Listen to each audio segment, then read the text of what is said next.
I'm not telling a lie. Andre draw me out in the night, brother. I'm not going to wait till early in the morning, but you know what I say? We have to just do what the spirit tell us to do more time. Plus, we have some other things somebody want to cover anyway. You understand? I'm going to invite you to make sure so you go watch the last upload of it when we uploading the people. Yeah, man, do the right thing, man. Go and check out the last upload. Let me take this off. Let me take this off. Career ending analysis by Andre Stevens tonight, ladies and gentlemen. Those are the things that end careers. You understand? End careers. You hear what I said? Yeah, man. Those are the analysis that end careers. No joke about it. I'm going to tell you that straight. What am I going to say? Oh, sorry.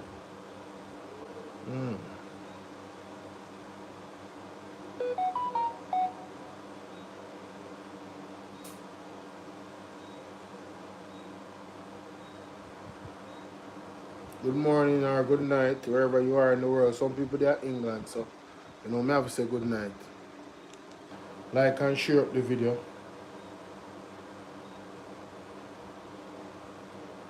Like and share up the video, my good people. Come on.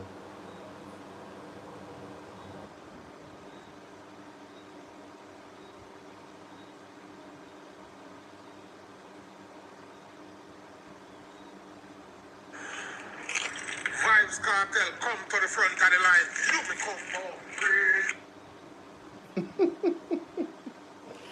Down there, easy go. Yo, everybody have their style there, man. But damn, listen to brother them laugh to me week. Brother them on TikTok. Laugh to me week. You me come out. Come to the front of the line. Your man say, oh, Father God, big up yourself. That a code. Thanks to rise you up this morning. You understand? Thanks to give you energy and life and intelligence. All praises to the Most High, man. Yeah.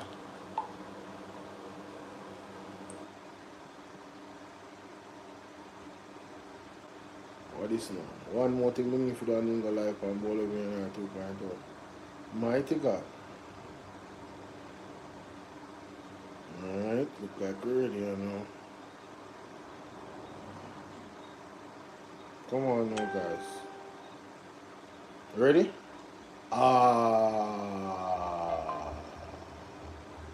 That is it. You know? Coming like them never know. Yeah, man, like and share up the video, ladies and gentlemen. Like and share up the video.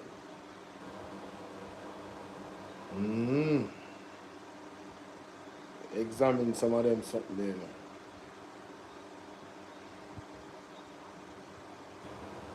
Alright.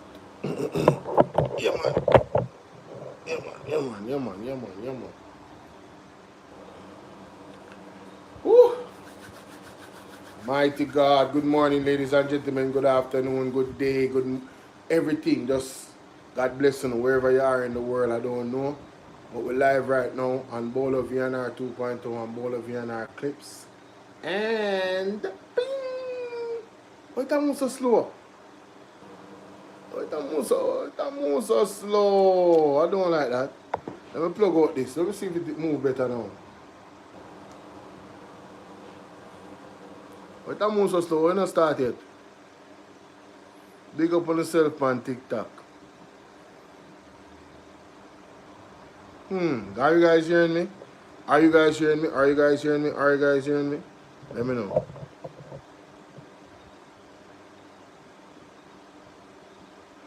Are you guys hearing me? You hearing me? No. Yes. Turn on this. Alright. Okay, we're on. Okay, great. Before we get into the meat and potatoes of the matter, ladies and gentlemen, we're going to go over some articles that from my previous live stream I didn't get to go in depth about. But this is about Christopher Tufton. This live is about Christopher Tufton. So meanwhile I go through this, that will give persons time to come on in to hear the main topic.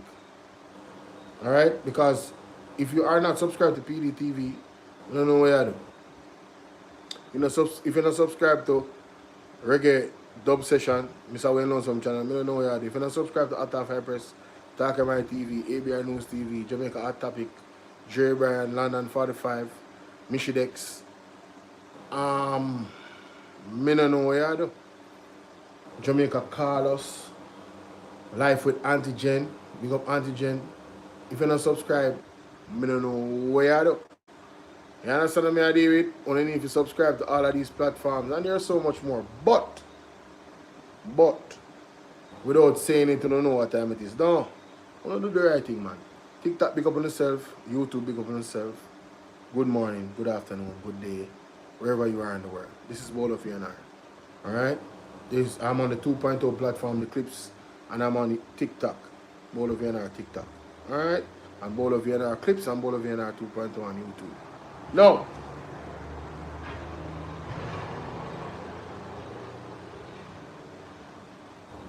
Let's go into some of these articles that I had to browse over. Let's go back to this, ladies and gentlemen. Alright? Alright. Fake IDs, stolen titles, Mocha, boss alleged 600 million property fraud ring, allegedly involving St. Andrew Doctor. Let me just...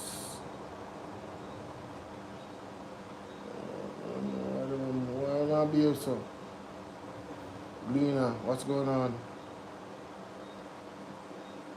I want to not open up the article then. I want to deal with it. Because I've got to draft here on my mother phone, you know.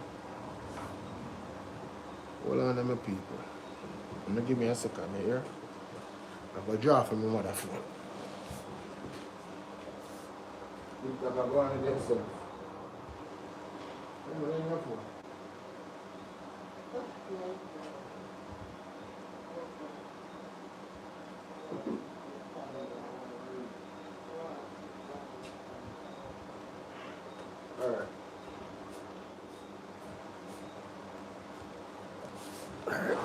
Alright, my people, I'm back.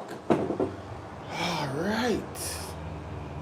Since as them know I'm read, let me go over here. Since as them are going with themselves. Facebook. Alright, good. Gleaner.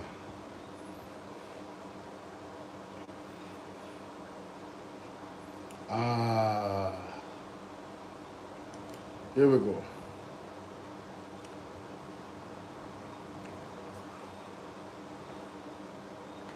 You know what I feel like?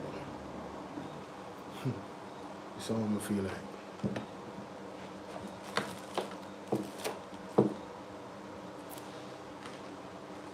This is what I feel like. Alright.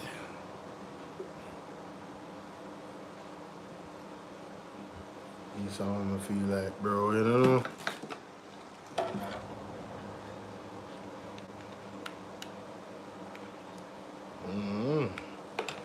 So I'm feel right now. No audio, no nothing, just... You see me?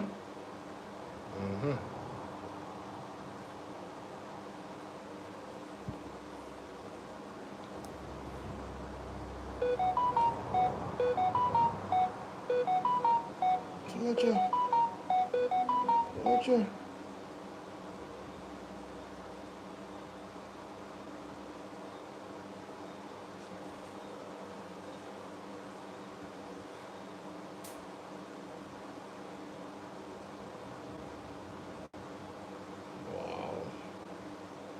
This is what we do in the Gleaner.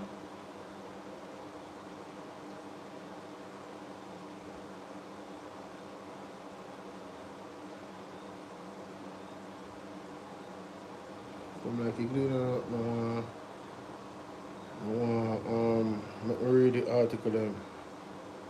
This is very interesting.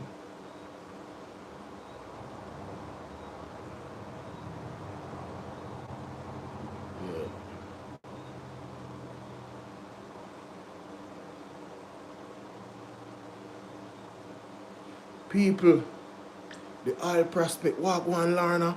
The oil prospecting come back up, you know. Rotted. Vessel offshore Jamaica to test billion-barrel oil prospect this week. A research vessel departed Trinidad last week, bound for Jamaica to conduct a sealed survey starting this week, aimed at confirming whether oil-like substances detected beneath the island water are commercially viable crude. This survey represents a key milestone in advancing Jamaica exploration program, said Brian Larkin, CEO of United Oil and Gas, in a release. Bangarang. This a bangarang, boy.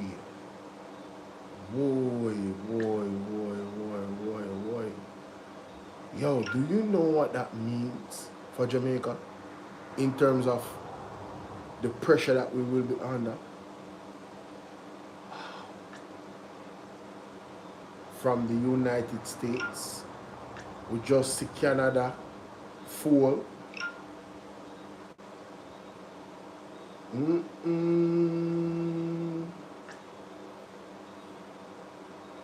Man held after allegedly threatening to assault a police officer. Some of them man in Jamaica are madman, them, you know.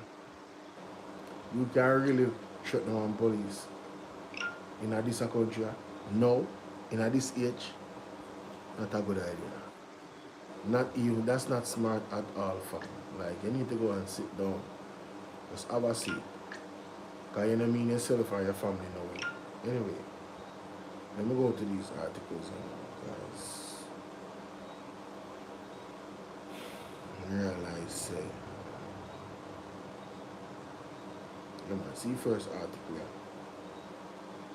Let me see if we can get a read on this. You're going to get a read, man. If it's alone, I'll go to the next article, man. If you don't know how to read it, but just have to leave it alone.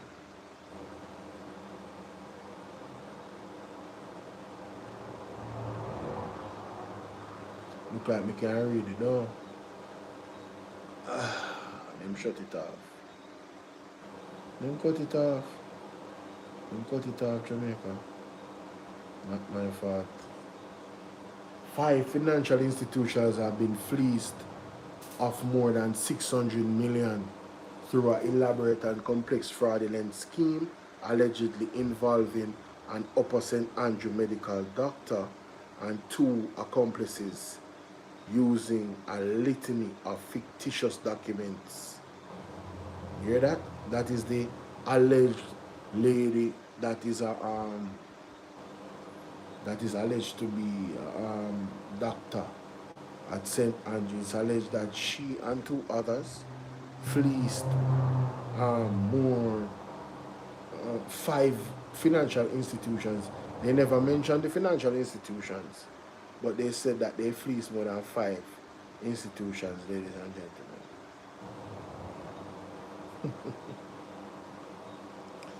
Yo.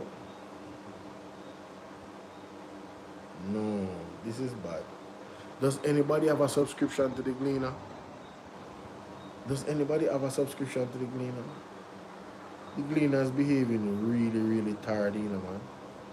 These articles need to be open, brethren. Sure. Let me try Facebook, yeah. Let me try. Let's try Instagram. Please, just please. Can we? Yes? Oh, thank you, Jesus. God is good. So, ladies and gentlemen, don't water down the IC. New exec director calls for stronger anti-corruption laws amid rebuild efforts. Right? Alright, listen to this. This is the new IC director, executive director, ladies and gentlemen. I want to say big up to Mr. Craig Beresford.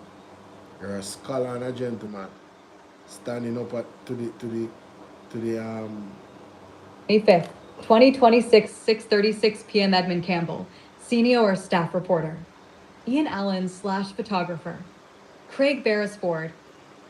With billions of dollars flowing into the country to carry out rehabilitation works post-Hurricane Melissa, Craig Beresford, the recently installed executive director of the Integrity Commission, IC, said the legislative framework for the anti-corruption body should be strengthened, not weakened, to enable it to more effectively carry out its oversight role. Contending that there was a need for a strong integrity commission, Beresford cautioned that nothing should be done to water down the legislation. We have to have a strong integrity commission in order to provide the oversight that is required for the public purse and for the conduct of our public officials, he said. During the last parliamentary session, the Joint Select Committee reviewing the Integrity Commission Act, ICA, was well advanced in its deliberations to make changes to the law governing the IC. An experienced anti-corruption proponent, Beresford said that every Jamaican would benefit from a strong, independent IC. Headlines delivered to your inbox. Sign up for the Gleaner's morning and evening newsletters. Speaking with the Sunday Gleaner, Beresford said it was vital for the country to have a strong oversight body to monitor the implementation and use of public funds linked to post-Melissa recovery efforts. I hope that at the end of the existing process, we come out with stronger legislation. We may change some things in terms of how we function and operate, but the legislation should not be watered down in any shape or form, and we have made that clear from the start of the process, said Beresford, who was appointed 3 months ago. There were heightened concerns among many Jamaicans and members of civil society last year, when government lawmakers voted to accept a recommendation to remove the Auditor General as a commissioner of the IC. Members of the opposition on the Joint Select Committee reviewing the ICA voted against the proposal. Only hear that? This is a direct shot at the JLP government. They are the ones that voted to remove the Auditor General as the commissioner, as a commissioner at the IC. That was an attempt to weaken the Integrity Commission. Andrew only sued the Integrity Commission and tried to ask the court, not try to ask the court to actually remove the part of the act that deals with specifically the illicit enrichment portion that he is under investigation for. Ladies and gentlemen, that has to raise a red flag when you see the Prime Minister pull the trigger to try and attempt to do that in the court of law. So now we have Mr. Craig Beresford in an article with the Gleaner saying that, listen, you should not be looking to weaken the Integrity Commission if you truly are about cleaning up the country. You can't water down the IC. That's a common sense. Come on, why would you do that? Right? I love it. I absolutely love it. Proposal. A step toward tyranny. The government vote sent shockwaves among some civil society groups, prompting the head of one anti-corruption watchdog to describe the move as a step toward tyranny. Remember that? A step towards tyranny. People, only thing say, you guys think that these civil society groups are just using buzzwords? You think that they are PMP? You think it's political when you see them come out and them say, wait a minute, whoa, what you guys want to do? Remove the Auditor General from where? Why would you want to do that? If you look at the history, or even some of the present history of other governments and other countries, this is the same blueprint towards dictatorial rule. So we are not out here just making up buzzwords. The actions of the Jamaica Labour Party screams anti-democracy. It screams anti-transparency. It screams anti-accountability. They are totally against accountability, ladies and gentlemen. 100%. They are not even trying to be accountable. Alright? they do a poor job of even trying to seem as if that they are accountable. The bare minimum. I'm telling you. Proposal was introduced by controversial government lawmaker Everald Wormington. That, oh my God, man, that, him, yo. The IC had voiced concerns about the proposal and rejected any plan to remove the Auditor General as a commissioner. I am stating emphatically again for the record, and for posterity, that I am against this proposal as it will only weaken the Commission. The Auditor General has been a fixture on the bodies set up to monitor the behavior of public officials in their public roles.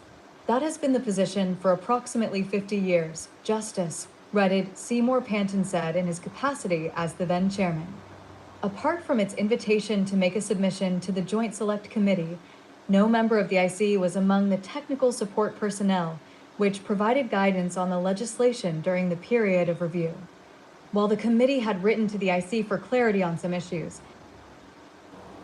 Beresford said the presence of an IC official during deliberations would have been helpful. All right, so apart from this invitation to make a submission to the Joint Select Committee, no member of the IC was among the technical support personnel which provided guidance on the legislation during the period of review. So what he's saying is that it would have just helped if somebody on the IC was there. I understand? They are the ones that are in the field.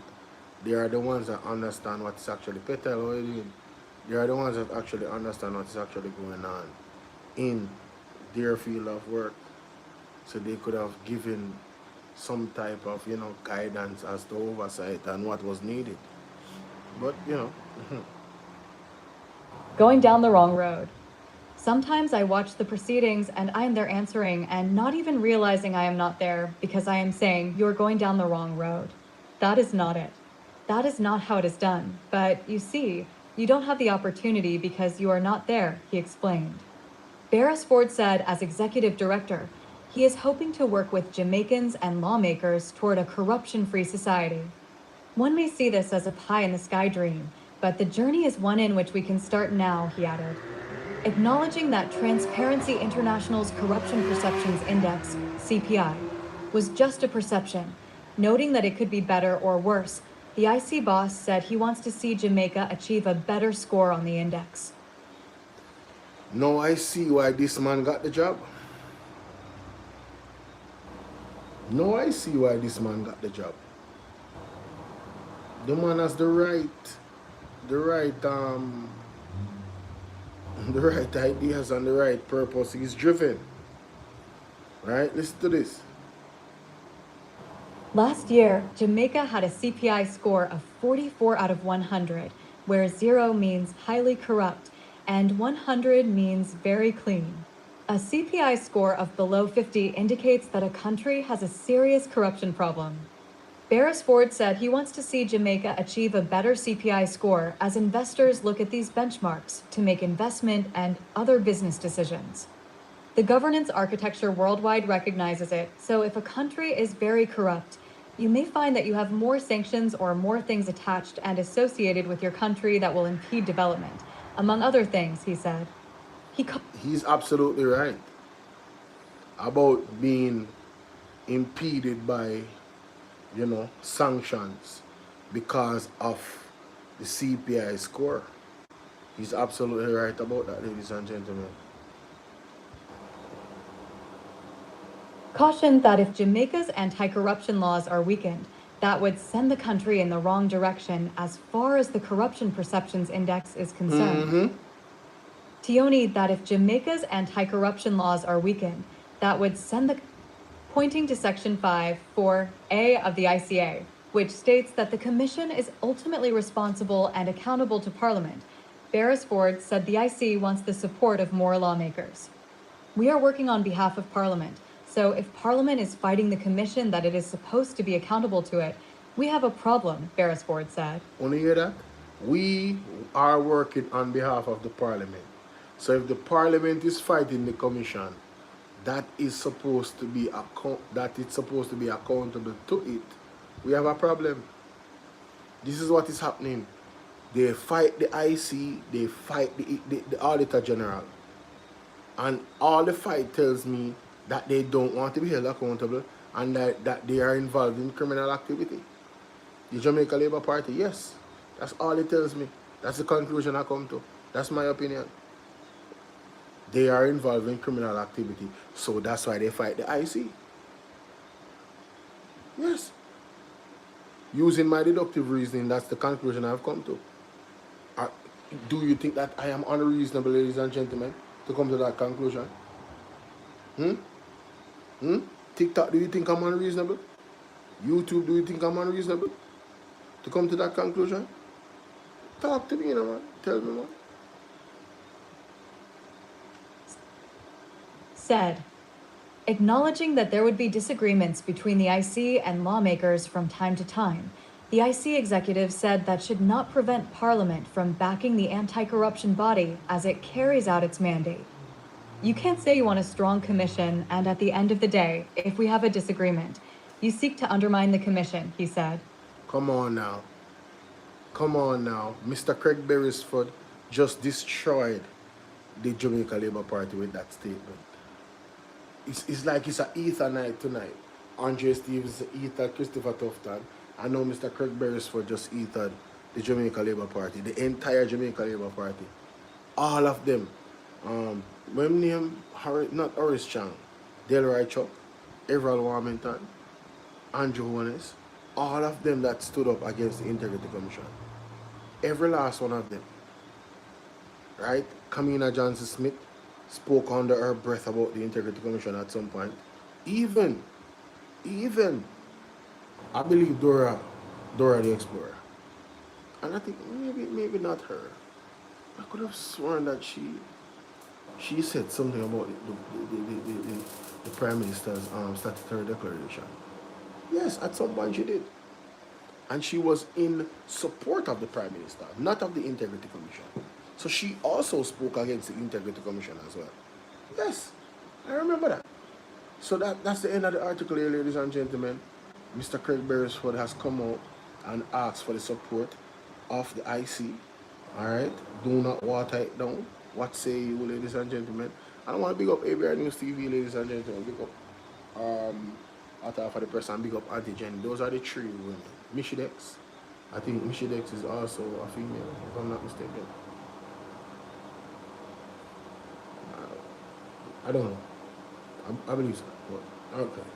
For what I'm sure about is Atta for the Press, Life with Jenny, and ABR News TV. Alright? Big up Mr. Craig Beresford. Big up yourself, sir. Alright? You're absolutely right. Men held after allegedly threatening and assaulting policeman in Spanish Town. Why? That's my only question. Why? Why are you threatening the police? Why? That's literally like a confrontation. Like, you know what happens in a confrontation with the police, right? You don't usually live through it, my friend. That's not clever. That's not really clever at all. That's not clever. Okay? I want to just run through some of these articles real quick, but the Gleaner is just being the Gleaner right now.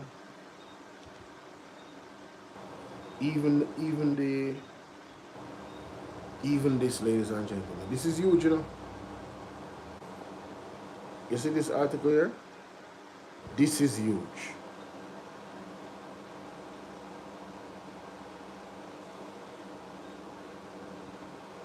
That is huge. Canada say, yo, listen. You know what I mean? Canada say, listen. I have no plans on pursuing free trade deal with China. Come on, Trump, what you doing, fam? You jumping the gun. Chill out. Yannick, what's up? Chill out. Why you going so hard talking about 100% tariff? Calm down, sir. That's exactly what he be saying. Yo, man, listen. I'm just here watching it. Karen, what's up, Karen? Mm-hmm. DJ Lava, Unique, Tom Narrow. Hit the like button for me now, guys. Mark Shield, body worn cameras don't stop bullets, but they can stop lies. Alright? It says here that when police officer steps into a volatile situation, a body worn camera will not disarm a gunman. Calm and violent, calm and violent suspect or magically de-escalate. Calm and violent suspect or magically de-escalate every confrontation. That much is obvious. When Aubrey Stewart argues that body-worn cameras record violence, they do not prevent it, he is in a narrow sense correct. But that truth standing alone risks missing the bigger and more important picture, especially for Jamaica at this moment in our policing journey. The real question is not whether body-worn cameras prevent violence in the instant it occurs. They do not. They do not. The real question is whether they improve justice, accountability, and trust in a system where too many encounters end with competing stories, public outrage, and years of uncertainty. On that score, body-worn cameras remain one of the most valuable tools modern policing has. I couldn't have said it any better myself. That is on point, right? Stewart leans heavily on research, suggesting that the presence of cameras do not consistently reduce police use of force. He references some 70 empirical studies and notes that even when averaged out, the data show little difference in force outcomes with or without cameras. That sounds damning until we ask a more practical question. What exactly were these studies measuring? What were they expecting cameras to do? What do you expect cameras to do? Hmm? A man can depend on camera and still do violent act and still do illegal act. But guess what? It tells us the truth about what happened. So if they do an illegal act, a violent act, one that violates the human rights of the individuals, they'll be on camera. So we can hold them accountable and remove them from the system. So they cannot repeat the process. And so we can protect more Jamaicans from, Rose big up herself, from people like them. It says here, violence in policing is relatively rare, unpredictable, and highly situational. Expecting a small device clipped to the uniform to reliably change those outcomes across different countries, cultures, command, structure, and rules of engagement. And rules of engagement was always unrealistic. When the studies show no consistent effect, what they are really telling us is that cameras are not a behavioral cure. Exactly. It doesn't change the behavior of the individual, right? Not that they are useless. Thank you. A recent fatal shooting in Minnesota illustrates this key point. An ICE officer shot and unalived Rennie Nicole Good during an enforcement encounter that was captured on video. The preference of the recording did not stop the use of deadly force, nor did it prevent allegations of breaches in policy. What it did provide was perspective, a visual account of what unfolded, allowing investigators, oversight bodies, and the public to assess events based on evidence rather than speculation. Ding, ding, ding, ding, ding. This is it. We want the facts. We want the facts. Because we don't trust the police. We don't trust a lot of them. We don't trust them. We don't trust them. There's too much evidence that gives us a valid reason not to trust them, ladies and gentlemen. It does. We don't listen. I don't want nobody to trust me. Put that camera on me. I need to start wearing a body worn camera. One behind me and one in front of me. Are you not believe? Yes, did it. Body worn cameras were never meant to be a crime fighting tactic in the same way patrols, intelligence, and targeted operations are. Their primary value lies elsewhere: evidence, transparency, protection, and legitimacy. In Jamaica, this matters deeply. This matters deeply. Every police involved shooting, every controversial arrest, every viral video, fragment creates a vacuum that is quickly filled with rumor. Cameras help to close that vacuum. They provide a full time-stamped record of what happened, not just what someone says happened days or weeks later. That protects citizens from abuse, and it protects officers from false or exaggerated allegation. So it is a positive for the and Mr. Holness, Mr. Mark Golden spoke about this, ladies and gentlemen. You guys remember what he said about body worn cameras? This is the same argument. Criminals will use an opportunity to carry out their criminal activities. It could be law enforcement or citizen. God and time. Go on. I am Mark Murray. It says here, ladies and gentlemen, that for the professional officers, the vast majority, that protection is not trivial. It's not trivial. It is essential. Yes, it is essential. Another overlooked benefit is what happens after the incident. Cameras improve the quality of the investigation and strengthen the prosecution and the fairness of disciplinary processes. That's a fact. There's too many positives in the body worn cameras, ladies and gentlemen, for them to want to ignore the implication and the application of it and play it down. There's too much positives. They help oversight bodies do their work based on facts rather than interference or inference. They help courts reach decisions with greater confidence.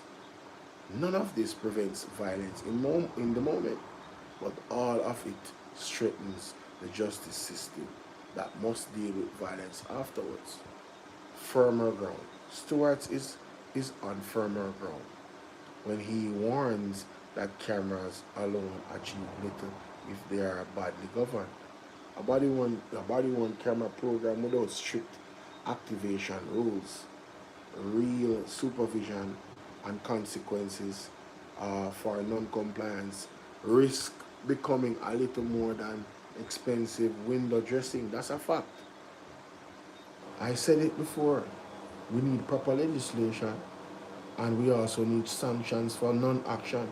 If you don't turn on your body-worn cameras or you turn it on when you feel like, it's supposed to you can lose your work, bro. You understand? And go under serious investigation depending on what happens when you don't have on a camera. The discretionary use undermines trust. Selective release undermines credibility, and weak oversight undermines legitimacy. So trust, credibility, and legitimacy. We have to make sure the thing is structured in a way where all those things, the trust is maintained, credibility is maintained, and legitimacy. If Jamaica is serious, cameras must be mandatory during defined encounters. Mandatory. Yes? So mandatory during defined encounters, routinely audited and accessible to the independent oversight in serious incidents. Officers must know that failing to activate a camera without justification carries consequence. Citizens must know that footage will not disappear in any bureaucratic black hole. That means everything is logged. Alright? Where I part company with Stewart is the emphasis of his argument by focusing so heavily on what cameras cannot do: reduce violence at the point of contact. He risks encouraging public cynicism if they do not stop force. Why bother? That what a weak argument. If cameras do not stop force, why bother? That's like saying why turn on the light on a property? It doesn't stop the thief from coming in there. You know what the light does? Shine a light on the thief so the camera then can video them and spot out who are the thief. You big dummy. That is the wrong lesson. Seatbelts do not prevent crashes. CCTV does not prevent all crime. Bingo. Court transcripts do not prevent perjury. Yet no serious society argues that these tools are therefore pointless. Bro, Mr. Stewart, yeah, you need to go and sit down here. You've embarrassed yourself. Utterly embarrassed yourself. Mighty God. This is embarrassing. Wow. We use them because they reduce harm, improve outcomes, and strengthen accountability.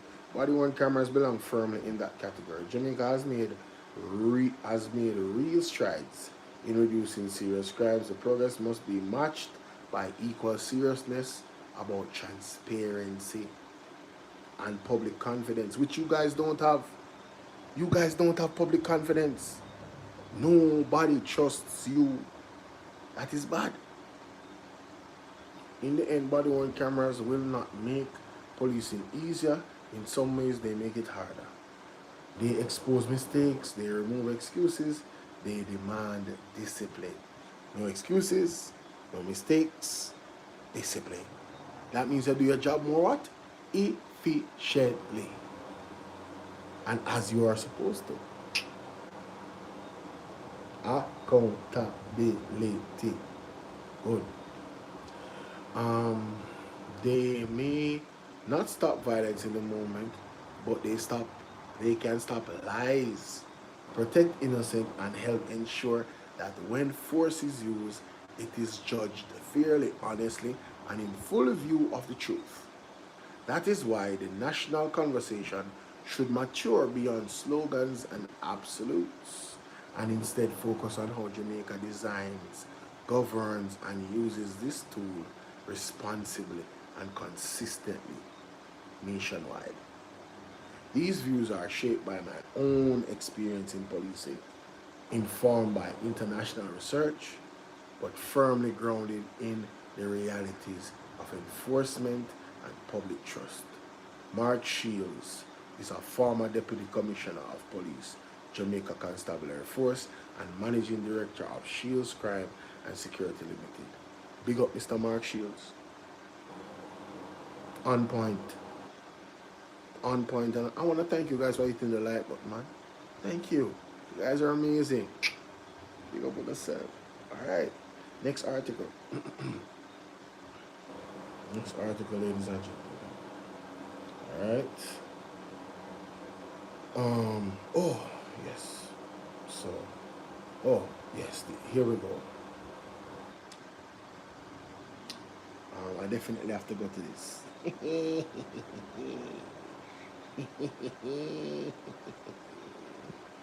Woyo, woyo, yo, yo, woyo, yo, yo, woyo, yo, yo, yo, yo, hello,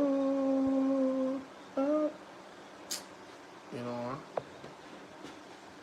that you realize that the microphone never on. Oh, Zion children, walk. Oh, Zion children. Oh, yo, yo, yo. Oh, yo, yo, yo. Oh, yo, yo, yo. Oh, yo. Yes. Oh, yo. Oh, yo, yeah. Oh, Zion children, What? Oh, Zion children. What?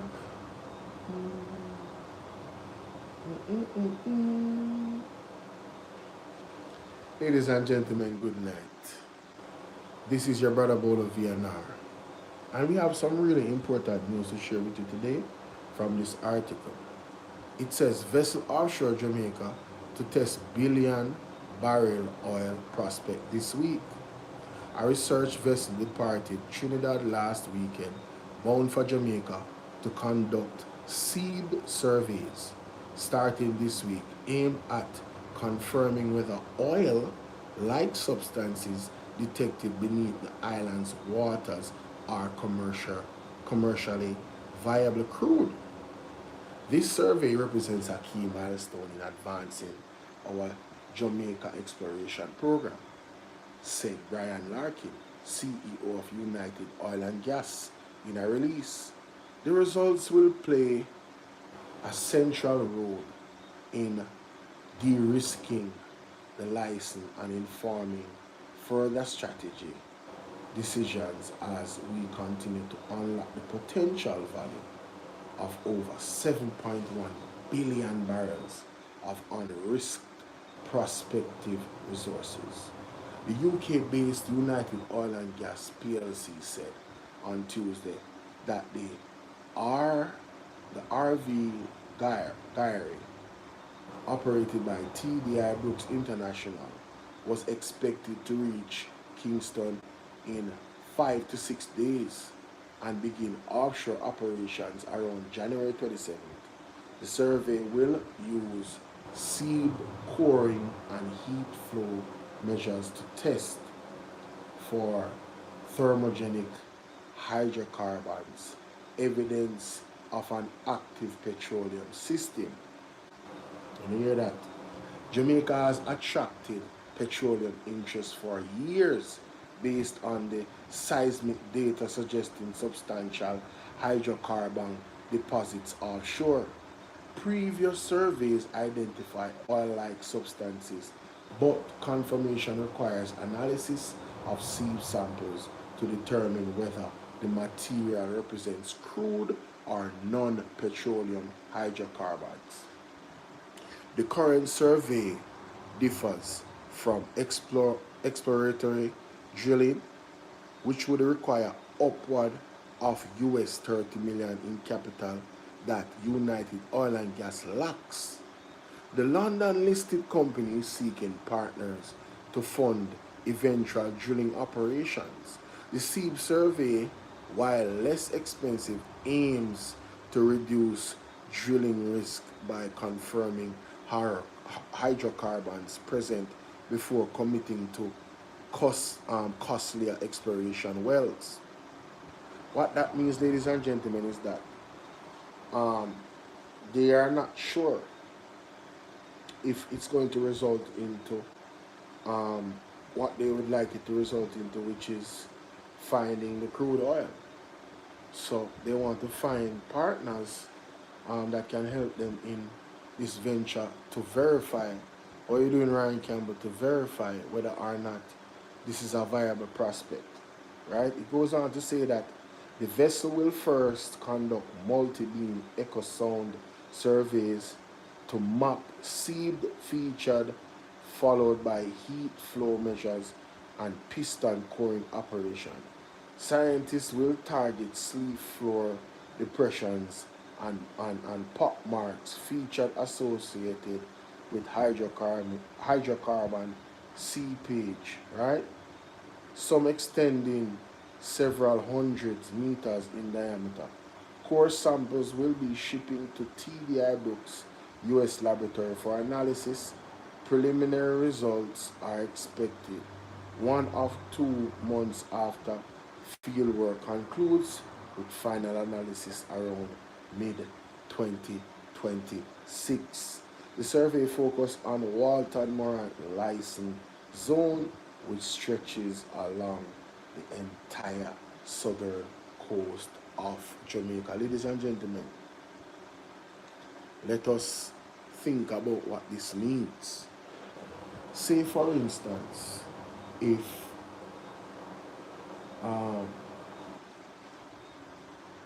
they actually find what they're looking for. What does that mean for Jamaica? We see where our good neighbors, the United States, has been very active in terms of what is it they actually, are looking for from their neighbors, such as ourselves. We see Greenland coming to topic. We see recent reports, which I can show you one of them right now, of Canada even rejecting any claim that they are into a free trade deal with China after America said, listen, we're going to give them 100% tariff if that's the case. Well, ladies and gentlemen, we have to understand the geopolitical situation. And what it's saying is that, listen, America is not playing, and the world understands that they're not playing. Because look at this. This is the Canadian Prime Minister saying, we have no plans to pursue free trade deal with China. None. This is in the Gleaner. Right? None. Canadian Prime Minister Mark Carney said Sunday his country has no intention of pursuing a free trade deal with China. He was responding to United States President Donald Trump, right, threat to impose a 100% tariff, right, on goods imported from Canada if America, northern neighbor, went ahead with a free trade deal with Beijing.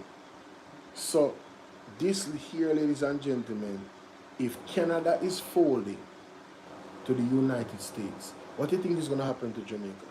What do you think is going to happen to this weak jellyback leader that we have? You think he's going to stand up to the United States and say, no, we're gonna work with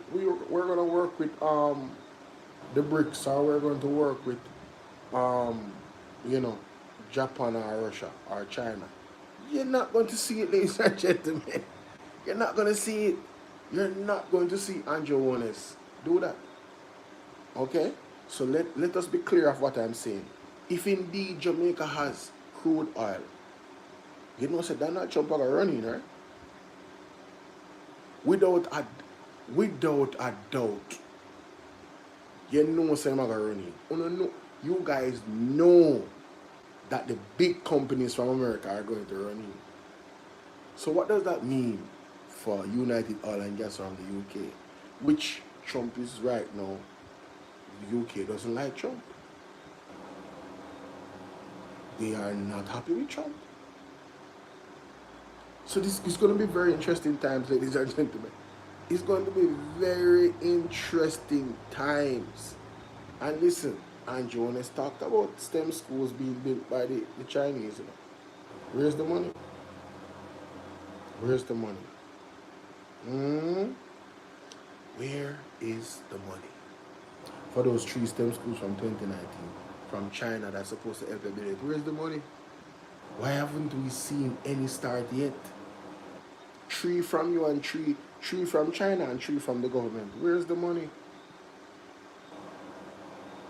The information suggests, ladies and gentlemen, that they got 430 million US, 4.6 billion Jamaican dollars to start one of the schools. That has nothing to do with China. Where's the money from China? Be prepared for what is to come. And for what is to come, be prepared. This government has put Jamaica in between the dragon and the eagle. You heard what I said? This government has put us in a very, very peculiar position. They have taken no stance. They think that they are moving expertly, ladies and gentlemen. But fire there must still him think a cool breeze. Not true. Fire there must still him think a cool Nice. See it there, my people? See it there? Vessel offshore. This is the article I just read. For those that watch this recording, remember to hit the like button, share. See there? Go to the video yourself, click the link. Hopefully, it's good. You know, you can read it. All right. Sometimes I have some issues with my computer, so that's why I read it from my phone. But as you can see there, everything I just read is right there. You guys can press the pause button and look at the information and read it for yourself. Yes? Alright? Very short article, very to the point, very clear. Alright? Let me know what you guys think in the comment section. Like, share, and subscribe. And that is it. Alright, so that's that for that. Let's go to the main reason why I'm here, ladies and gentlemen. So, I was on PDTV News watching, and I came in the right time because, you know, I'm very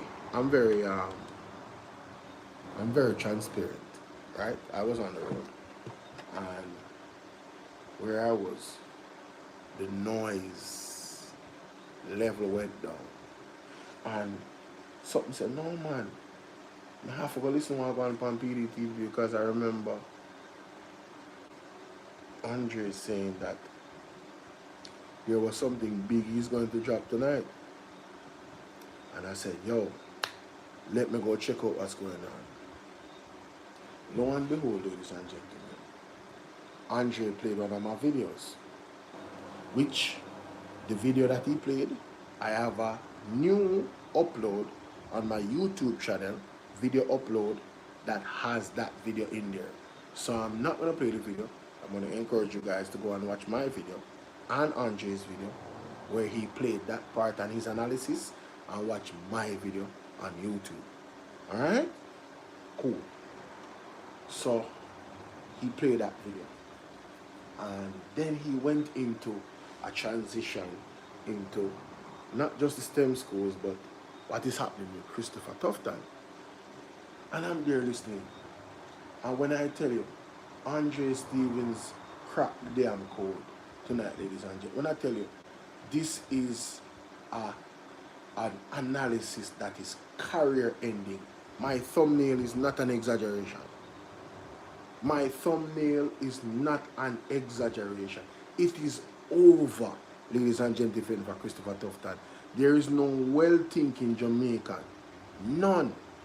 Even if you are a lab rat, you were baptized tonight with truthful analysis by Andre Stevens. I am not kidding, I am not exaggerating. The man break it down and give you the right analysis to open your eye them and say, no man, Christopher Tufton have to resign. He have to resign. He have to resign, ladies and gentlemen. There's no doubt about it. We cannot continue with that Christopher Tufton after this. There's no way. No way. No way. Donna, big up yourself. There's absolutely no way, ladies and gentlemen, we can continue with that Christopher Tufton after this. When I say argument done, you mean argument done. You heard what I said? Argument done. In a wheelchair and has gotten worse. And when I see the crisis and the cries of the people of the land, when I see the crisis and the cries of the people of the land, of disenrichment, even amongst, was to hire, he carried in. I think in the meantime, what we need to do is to support the operations of the university, which is a very critical institution for training of healthcare workers, for research in healthcare, and of course, we're providing squarely with those who deal with procurement at the health facility.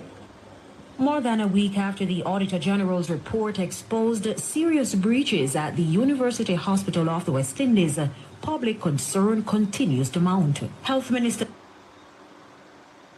Mighty God, how do I do this? Don't worry, I'm gonna do it.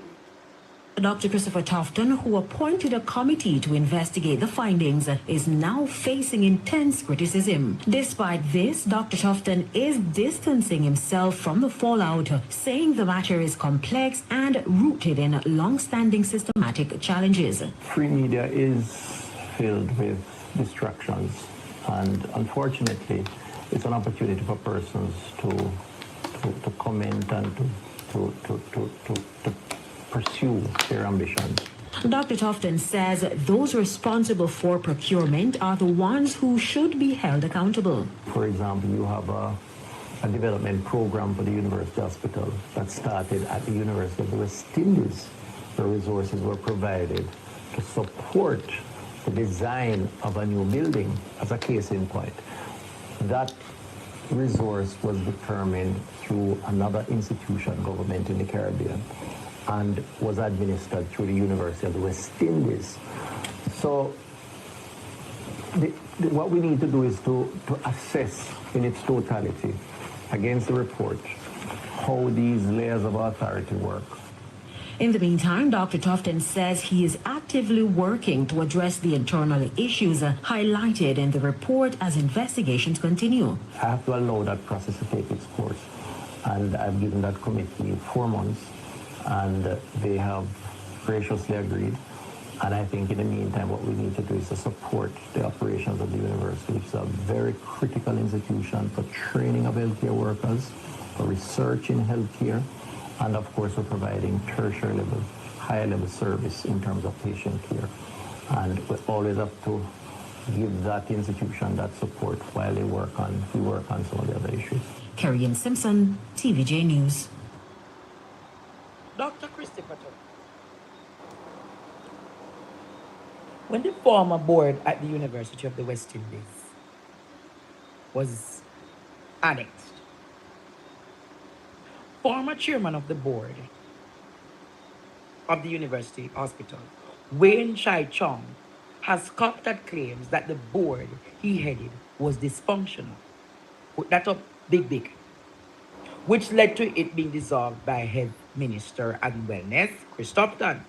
So, ladies and gentlemen, let us establish Chris Tufton understood an issue, or he claimed that there was an issue with the board at this time, and he dissolved the board to fix the issue. Very important. Very important. Just please get your pen and paper. Chris Tufton dissolved the board because he said that there was an administrative issue. It was not functioning how it's supposed to. The man claims not go so. But let's work with what Christopher Tufton is saying, ladies and gentlemen. Mark that down. This a class, you know. This is what we call university class reason. You know. Listen, you know. Listen. In the announcement Yes. that the UA hospital has been dissolved, board, Tufton reported that the resignation of Chai Chong came after a series of discussions on the strategic direction of the hospital. There is a problem, you know. And Christopher Tufton said there is a problem, you know. And he dissolved the board, you know. And now there was discussion around the what? The strategic way forward. It means there's a problem. He knows there's a problem. And now he's involved in the strategy in fixing the problem. Ladies and gentlemen, I want to walk with me. I want to know walk with me. You heard what I said? I want you to walk with me.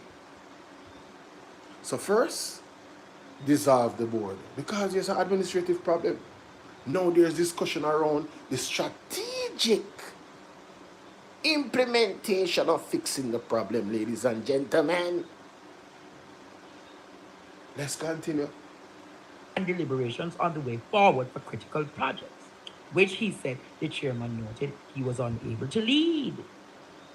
According to Tufton, the decision to dissolve the board was taken following a meeting with its members to discuss the way forward. The meeting also agreed that the three key strategic actions would need to be taken to realign the institution, including in these actions are the recruitment and appointment of a new CEO and the reinstitution of a new board of management to improve the governance, management, and the operational efficiency of the institution. Operational efficiency. New CEO. Let us go back. That is critical, ladies and gentlemen. The discussion surrounding a new CEO. Listen. Including in these actions are the recruitment and the meeting also agreed that the three key strategic actions would need to be taken to realign the institution, including in these actions are the recruitment and appointment of a new CEO and the reinstitution of a new board of management to improve the governance, management, and the operational efficiency of the institution. Operational efficiency. What does efficiency mean, ladies and gentlemen? Spending the money the right way. Making sure that you have enough staff and you have enough equipment. This was what the meeting was about. So, Christopher Tufton was well aware of the issues at that time. And measures were put in place to what? Fix the issue. Meetings were held. He dissolved the previous individuals that were there. Fire them, move them. They're not a job. To improve the situation. Please, guys, do not lose wind of that. Let's continue. Let's continue. But his first public statement since being resigning just over a week, Chai Chong said he walked after Tufton decided to overturn Jamaica, listen. the decision of the board to replace the acting CEO with another senior director. So, Christopher Tufton overturned the board.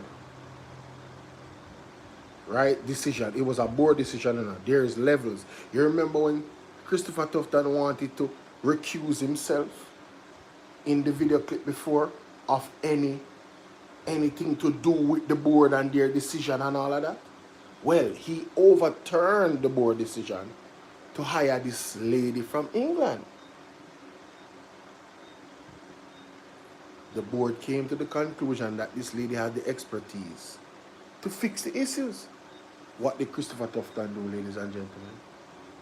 Overturn Jamaica, the decision of the board to replace the acting CEO with another senior director. Senior director, you know. Tufton Jamaica overturned the decision. Ben Spunani overturned the decision of the acting hospital CEO, and he carried in Fitzgerald Mitchell, one of the Manchester boys, his friend from high school. Remember the purpose, you know, ladies and gentlemen, of the new CEO, you know, for operational efficiency. This is enough to end the political career of Christopher Tufton. No well-thinking Jamaican should vote for a party that aligns with him or decides to stand behind him.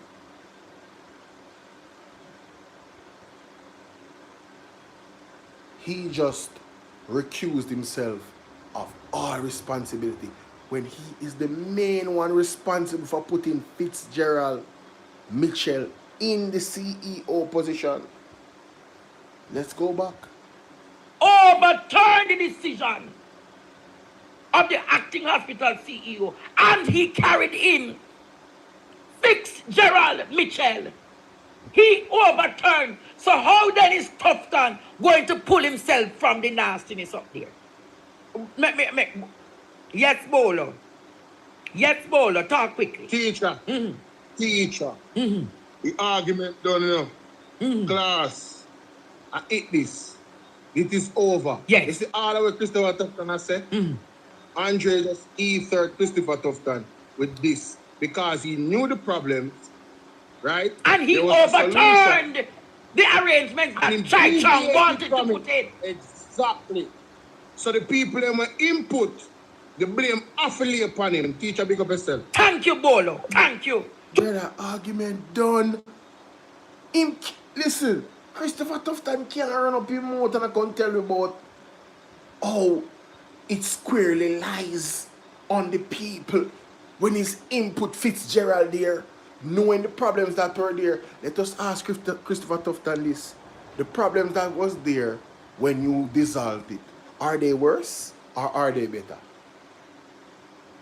Are they worse or are they better? Ladies and gentlemen, I can guarantee you the problems are worse. The problems that they have right now is worse than when Fitzgerald was there. When the previous CEO was there, the problems now are worse. And Christopher Tufton is to be blamed for overturning the board's decision and bringing in his friend from Manchester High School, longtime friend Fitzgerald Mitchell. Argument done. What me say? It's over. Everybody needs to play this clip right as so over and over and over and over again. It needs to sink and soak. The man just destroy Christopher Tufton. That article, that evidence of Christopher Tufton overturning the the board's decision is what ends his career in politics. Let us go back to what he said. Let us go back to what Christopher Tufton said, ladies and gentlemen. Let us go back to what he said. Let us go back. Right? People need to be held accountable. Right? You can't continue like this, my people. People need to be held accountable. Alright? Sure, what am I doing? That's the wrong thing. My bad. Sorry about that. Let me go to the clip of Christopher Tufton.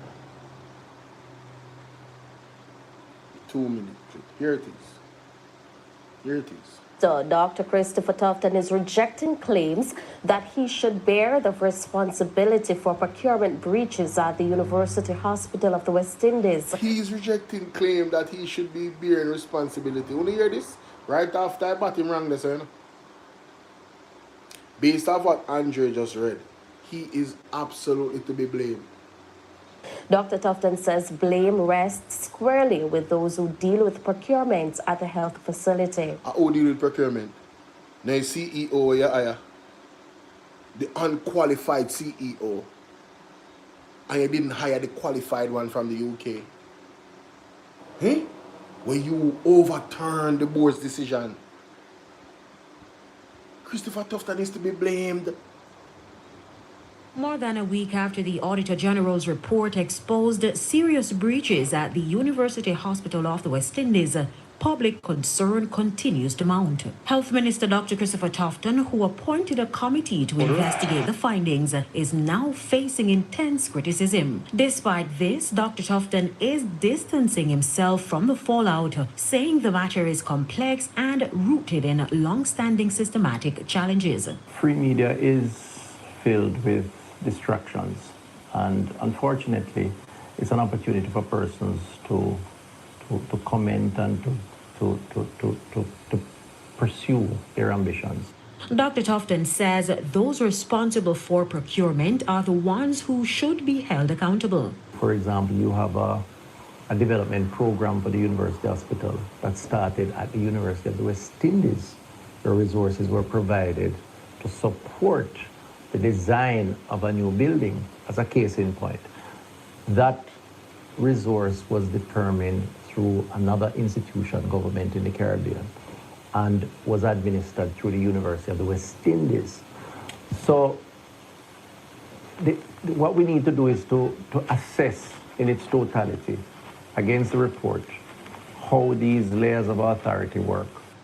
In the meantime,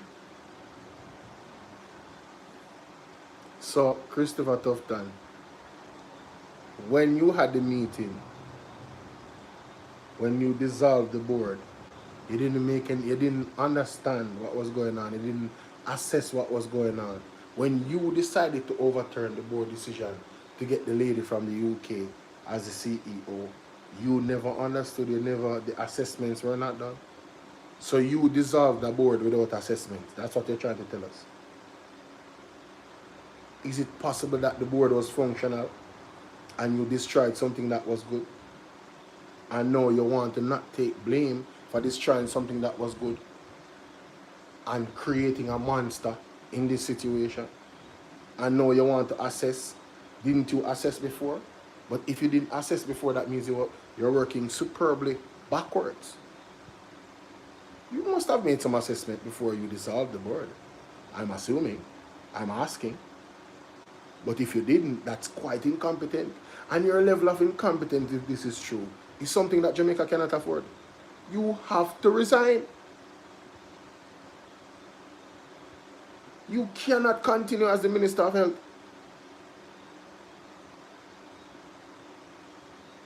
It's impossible. There's no way the Jamaican people should allow you to continue as the Minister of Health. And I'm calling on the Jamaican people, not the PMP, the Jamaican people. It is time for you guys to, he's very arrogant, Crystal. It's time for you guys to stand up.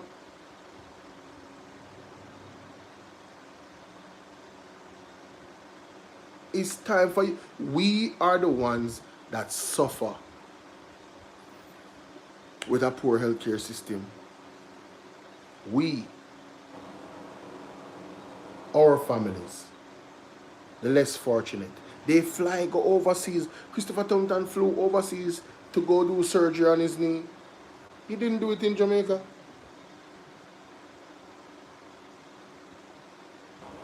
Can you imagine?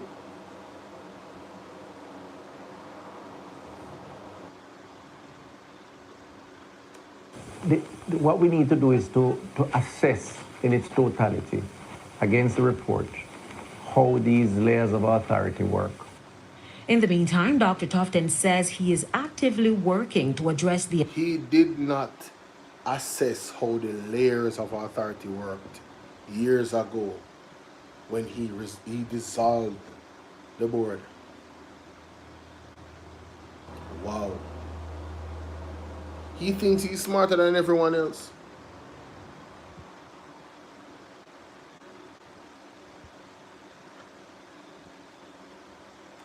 internal issues highlighted in the report as investigations continue. I have to allow that process to take its course, and I've given that committee 4 months. So now he wants us to fall asleep for 4 months while he assesses a problem through an oversight committee that he created when he is the one that created the problem in the first place by putting in his buddy, his friend from high school, as the CEO, unqualified, as a matter of fact. I'm talking about the level of audacity of a Christopher Tufton. Wow! This man got to be the same thing as Andrew Honest or worse. Two of them is like this. I don't know. It's a toss-up. Can you imagine if Christopher Tufton was the Prime Minister? The level of excuses that he would bear for high levels of incompetence. Huh? And they have graciously agreed. And I think in the meantime, what we need to do is to support the operations of the university, which is a very critical institution for training of healthcare workers, for research in healthcare, and of course, for providing tertiary level, higher level service. Why you never support the institution by supporting the board's decision. Why Christopher Tufton never support the board's decision and support the institution by supporting the board's decision? For having somebody that was highly qualified for the job get the job. Mighty God. The patient care.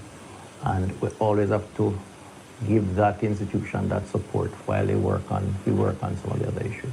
Kerry-Ann Simpson, TVJ News. Health Minister Dr.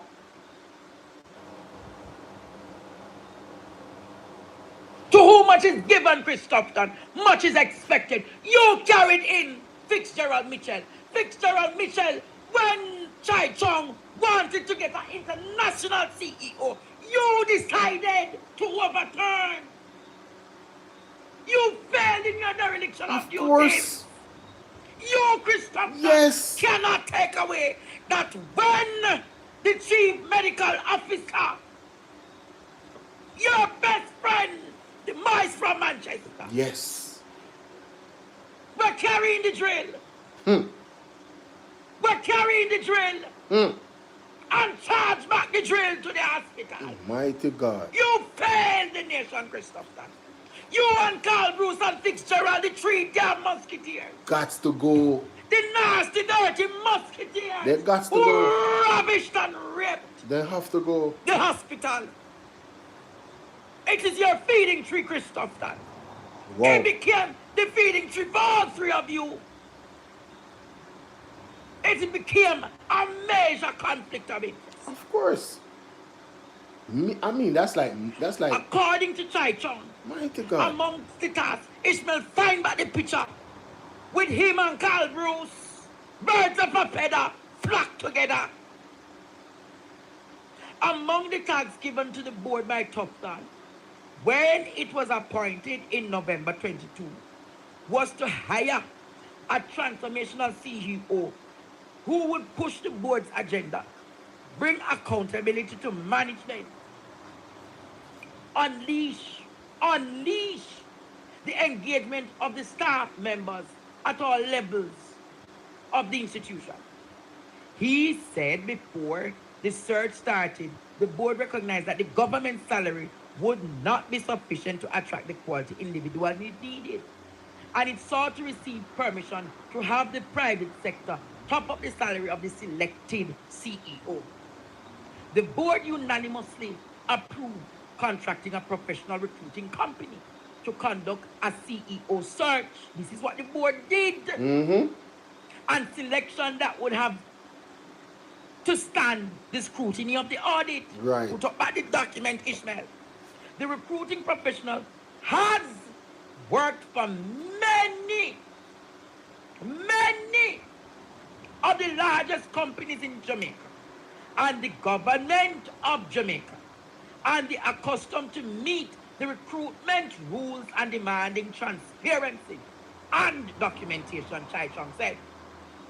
I met with the minister who disagreed with the board decision and expressed his wish for the acting CEO not to be removed and for the CEO search to be restarted.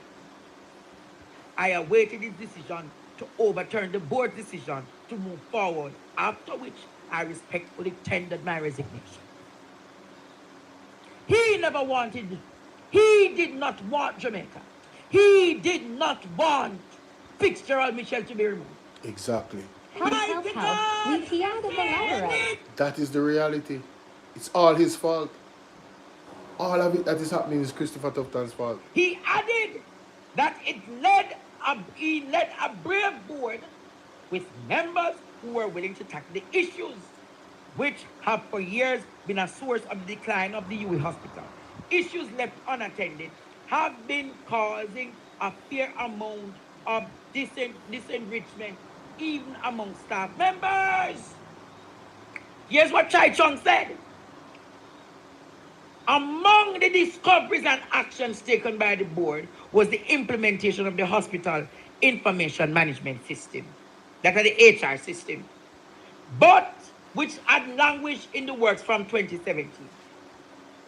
And an internal audit which discovered a number of irregularities in contracts awarded and purchasing practices. These are from 2022.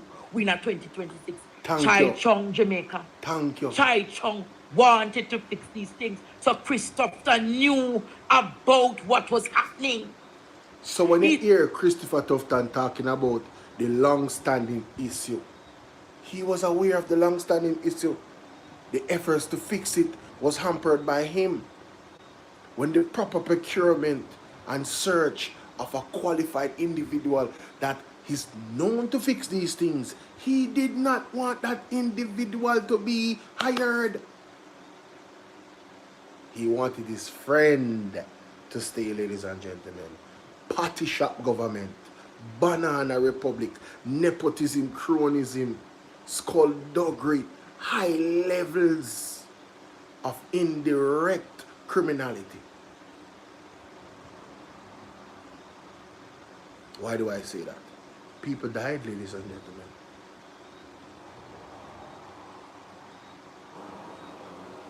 People died because of a failing healthcare system. These are the decisions that amplify those situations happening. Blood is on their hands. No CT scan at certain places, no beds, no chairs, rat infested, not enough medication, basic medication.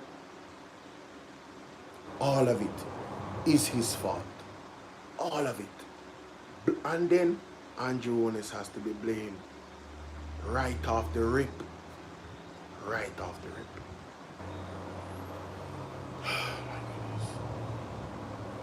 The board also detected incidents of suspected fraud at the hospital's payroll department, and arrests were made, and it took steps to increase the billings and collections, which were in excess of 30% of the potential billing revenue of the hospital, which either were written off or not collected. Wow. Wow. Wow. Duties, Judge. Wow. So he's guilty for the dereliction of duties, Judge. Of course. He failed. Of course. He failed Jamaica. He had a responsibility as the minister, the executive member of the government, to fix the situation at the UA hospital and across the healthcare sector. And the thing about it is not that Antonio, what's up? It's not that he didn't know about it. He knew the problem. The problem has gotten worse under his appointment of Fitzgerald Mitchell. That is the core. So when he came up with this press release, I mean, run him away. Garbage. The evidence proves otherwise. He is responsible, ladies and gentlemen. But rather than Tufton takes responsibility for anything, Never. all he does is deflect. Never. So he's talking about us being a distraction, when he is the deflector and the distractor, distracting you from the core of the argument, wanted to divert and go look upon long-standing issues as if he never knew about them, as if he didn't dissolve the board to fix the issue. But the persons he put there actually was there when the issues got worse. So he is to be blamed directly or indirectly, ladies and gentlemen. He should be fired. No boss, no owner of a franchise gives a manager the mandate to fix an issue. And when the collective of the staff comes to a detailed conclusion as to a solution, and then that solution is diverted, overturned by executive order of the manager, whatever results from that executive order, all of the blame has to go on the manager. all of the blame has to go on Christopher Tufton. Do you guys understand? We have a restaurant. We have an issue in the restaurant. Everybody, the staff comes together and the supervisors in an involved way to say, how can we fix this issue? Right? Management seeks to procure or get somebody qualified for the job. They are interviewed, they meet the staff, then the staff afterwards comes together and give their input on who they believe actually, based off their interactions with the individual, because they have to work together anyway, who is the best person for the job, based off their qualifications and all of that. The staff says, John Doe, perfect, it's unanimous. But no, you as the manager goes, no, John Doe is not the right person for the job. The one that is acting presently in the role is the one for the job. Ladies and gentlemen, the reports that Mr. Dr. Alfred Dawes has put out suggest the total opposite from the staff experience with Fitzgerald Mitchell. The evidence from the Auditor General report suggests the complete different perspective than the one that Mr. Christopher Tufton executively took. So all the blame lies squarely on his shoulders. And the individuals that he hired and overturned to stay there have to go as well. They can't stay there. They are the sore. They are the sore in our faces when it comes on to the operations of the UHWI. Christopher Tufton is the one that really is responsible for the sore. He make it break out.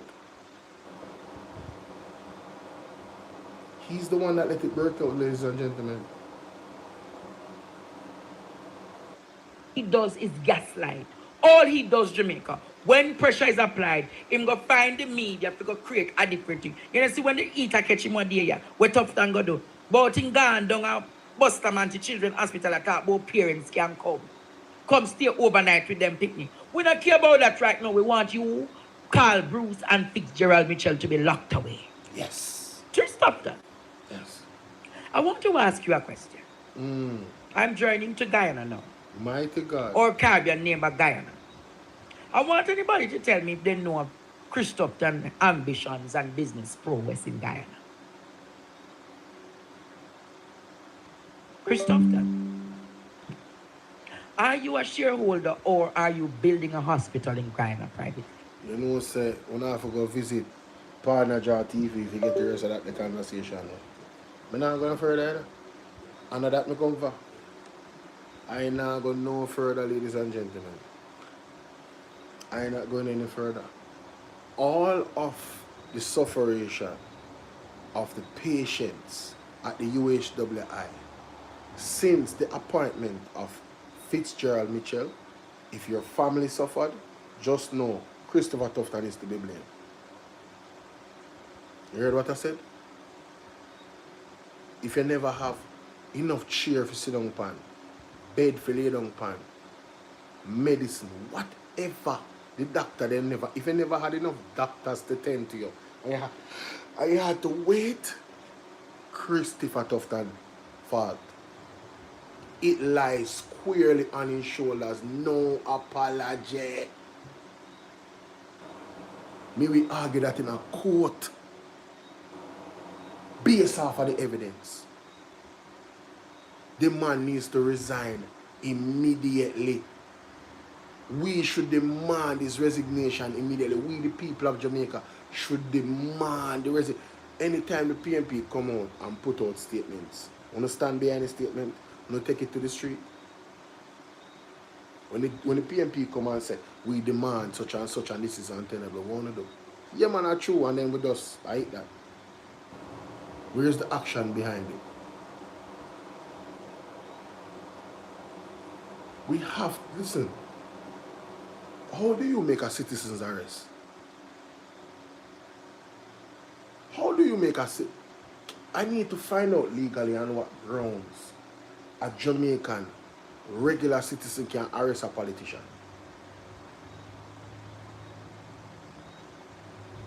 We need to get there.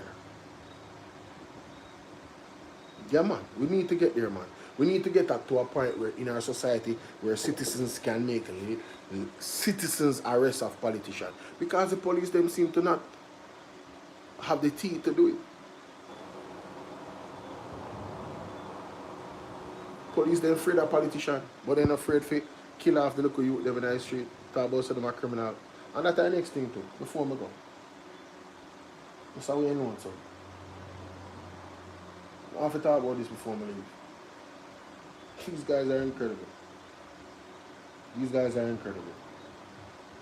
Mighty God of Daniel, these guys are incredible. Go and make sure someone go subscribe to Andre Stevens, subscribe to Mr. Wayne Lonesome as well. Alright, my people.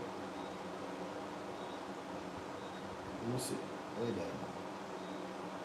See if I use. Is it this? Think of that one.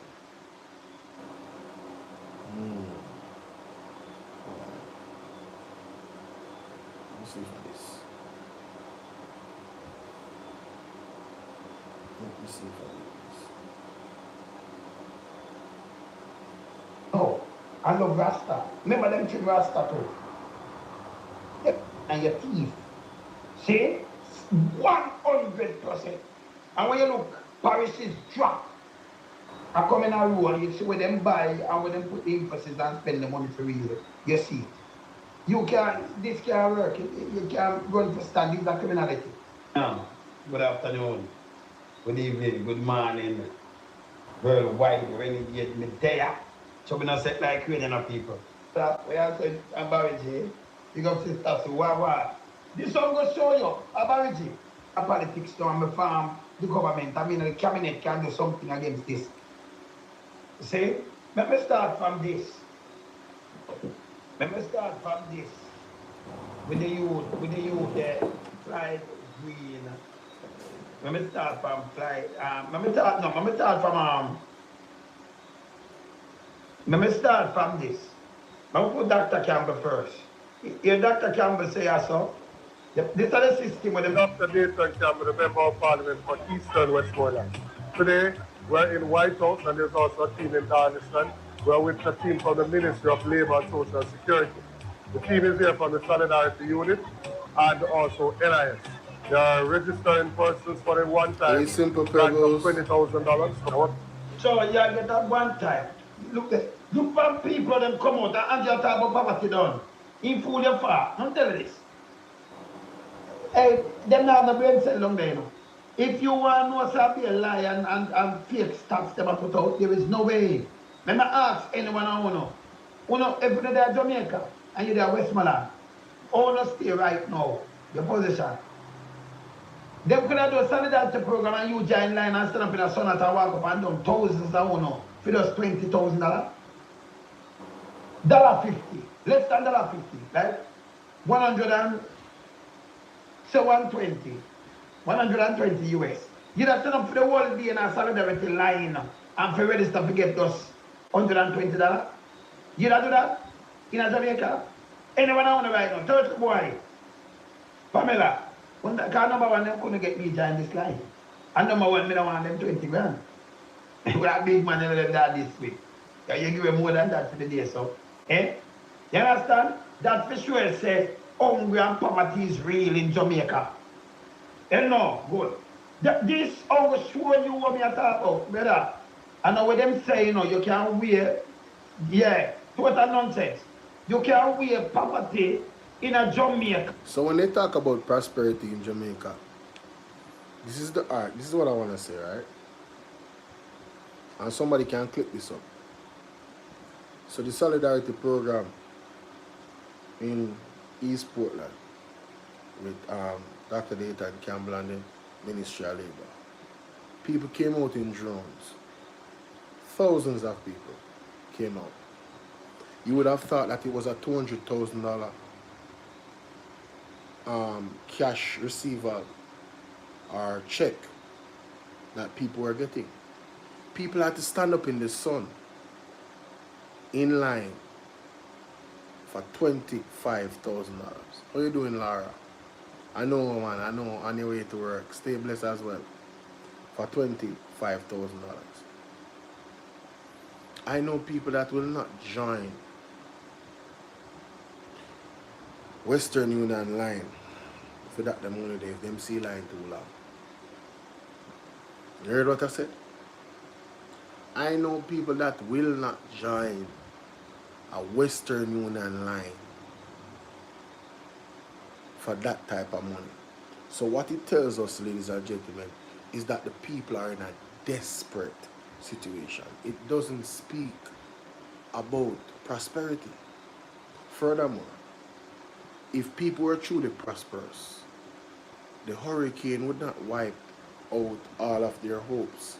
They would have money in the bank, and they would have life insurance, they would have property insurance. So they could have just go and start build back them house and not ask or request of the government to help them in any capacity, because it's prosperity. So the Jamaica Labour Party has lied to the people of Jamaica about the reality of Jamaica. Much like how Christopher Tufton has lied to us about the nature and state of the healthcare system all around the country. They have just lied, ladies and gentlemen. The reality is grim. And Mandy, how you doing? And Hurricane Melissa only exposed just how bad it is. Right? It opened up people's eyes to, listen, even in the pandemic, guys, come on. How many persons' bank accounts were depleted in 2 weeks? Some people lesser than that. People had to be calling their family members like, yo, bruh,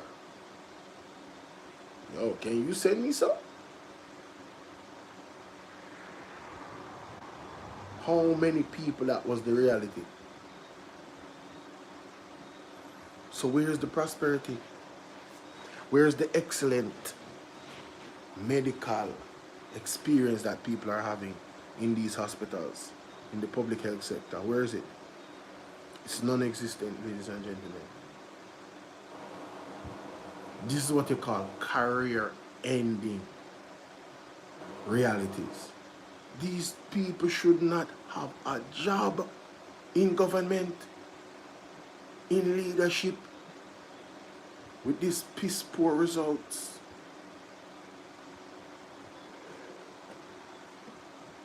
Alright? So it is a bold-faced lie. It's a bold-faced lie, ladies and gentlemen. Monster. I'm not even going to spend a long time for that. You guys need to go and watch that episode with Mr. Wayne Nonson. It's called Floyd Green Testified to Police Triple Murder. Right? 2 live streams of it. So here Andrew now talking about the economy. So this guy is incredible. St. Elizabeth Infirmary. To repair an infirmary, you just full cup building with 270 million, but to give people 75 million thousand to put up. So where you are, spend so much money to repair the little infirmary, the little old people in there. It don't need so much money to keep them at keep that. 270 million for repair one infirmary. Felicia Green, what's up? So what can go so? Yo, I'm telling you, man. Trust me, Felicia. Trust me, man. Keep them at keep that. I did not know this. 75 million. Local government, 270 million allocated to repair St. Elizabeth Infirmary. Let me go to that article real quick. I really did not prepare to do this, but wait a minute. Hold up.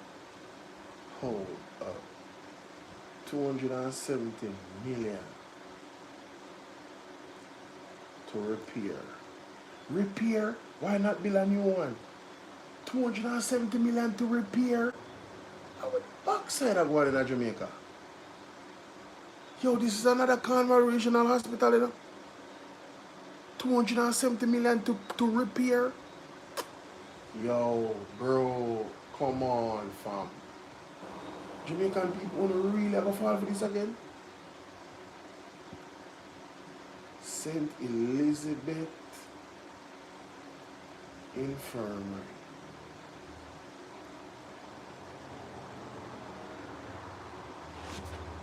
See it, yeah? See it, yeah, people?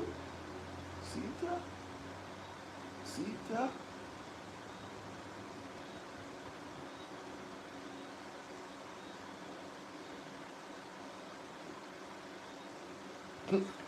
Yo. Yo. Where is my...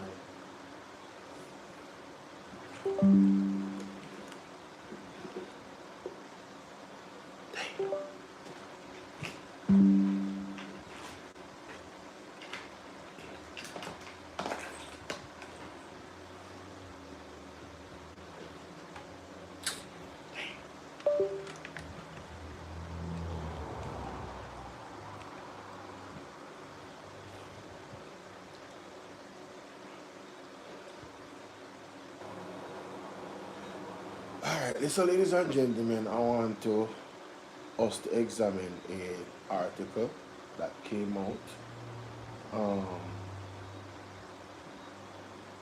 in the JIS, on the JIS website. Can't get more official than that. Put on your thinking caps, ladies and gentlemen, alright? Please. Just put on your thinking caps on this one, okay? Let's examine this a bit.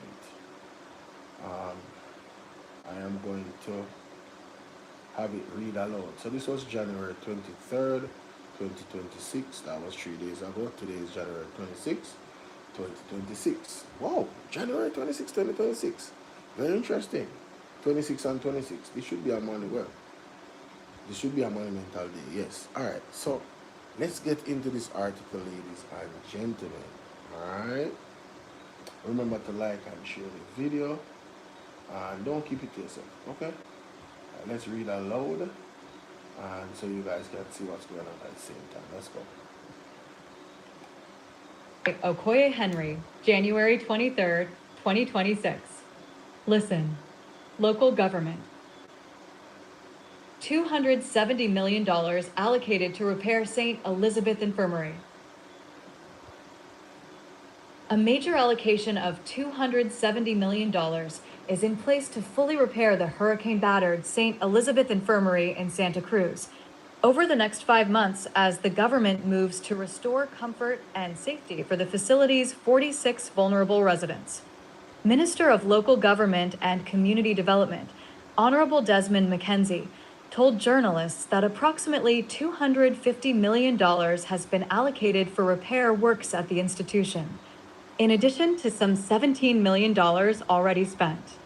The funding will address damage to the kitchen, laundry, sections of the male ward and staff quarters, among other areas at the infirmary that suffered extensive damage by Hurricane Melissa last October.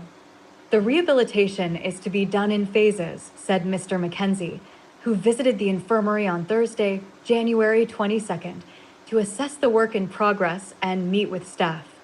He said the first phase of the project has already been completed and focused on stabilizing the facility. This included a cleanup exercise, the removal of hurricane debris, leveling of the grounds, repairs to the roof, and securing the perimeter fence. Mr. McKenzie said this initial work successfully restored the compound to a usable state. The second phase is putting up the retaining wall that is well in progress, and the third phase will commence in short order, with specific instructions that the third phase be completed by March of this year. And then we go to the other phases of the work that are to be undertaken, the minister outlined. Mr. McKenzie indicated that the facility's restoration is a coordinated effort by the Ministry of Local Government, the Municipal Corporation, the National Solid Waste Management Authority, the Social Development Commission, and the Poor Relief Department. He stated that the St. Elizabeth Infirmary is among several facilities across the country that are badly in need of rehabilitation.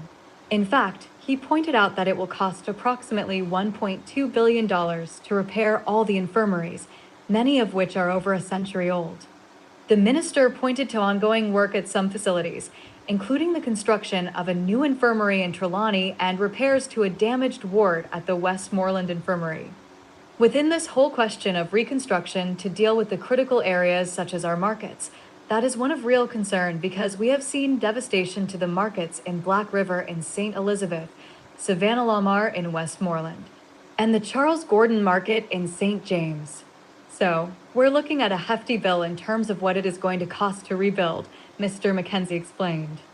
For her part, matron of the St. Elizabeth Infirmary, Bianca Mitchell-Smith, said conditions at the facility have already begun to improve as a result of the ongoing works. She expressed gratitude to the Ministry of Local Government team, municipal corporation officials, police, the Inspector of Poor, counselors, and infirmary staff for their support during the difficult period. The comfort level has improved for both the residents and staff. Residents can walk more freely and staff are able to care for them better as well, Mrs. Mitchell-Smith said. Last updated, January 23rd, 2026. Previous allocated to repair St. Elizabeth Infirmary. To repair an infirmary, you just full cup building with 270 million, but you give people 75 million thousand to put up. So where you have spend so much money for repair the little infirmary where the little old people in there. It don't need so much money to teach them a thief that. Teach them a thief that. Yeah, man. The guy take Jamaican for fool and you have some little idiot coming up and down. Because what him doing now? He want to start them in a politics and play the war online. So him cut the ribbon them to trick people all the while. Yeah? Me I play something with a national teeth, you know. When you hear this guy talk about independent, economical independence, listen, Andrew, you have to go away. It names self-reliance. If you rely on yourself, that means you have economical independence. So him do, he want to use the word self-reliance, you know. Yeah? He might tell you we have economic. How we have economical independence when they use them just. Let me show you where you matter. Bullshit. Look here. Look here. Let me draw a feet right now. Look here. Of diplomacy. It's a new era of geopolitics. The old era, which some people are still stuck in, and how they... So, when you talk to a guy, that Andrew Owens, at times he stop to the shit.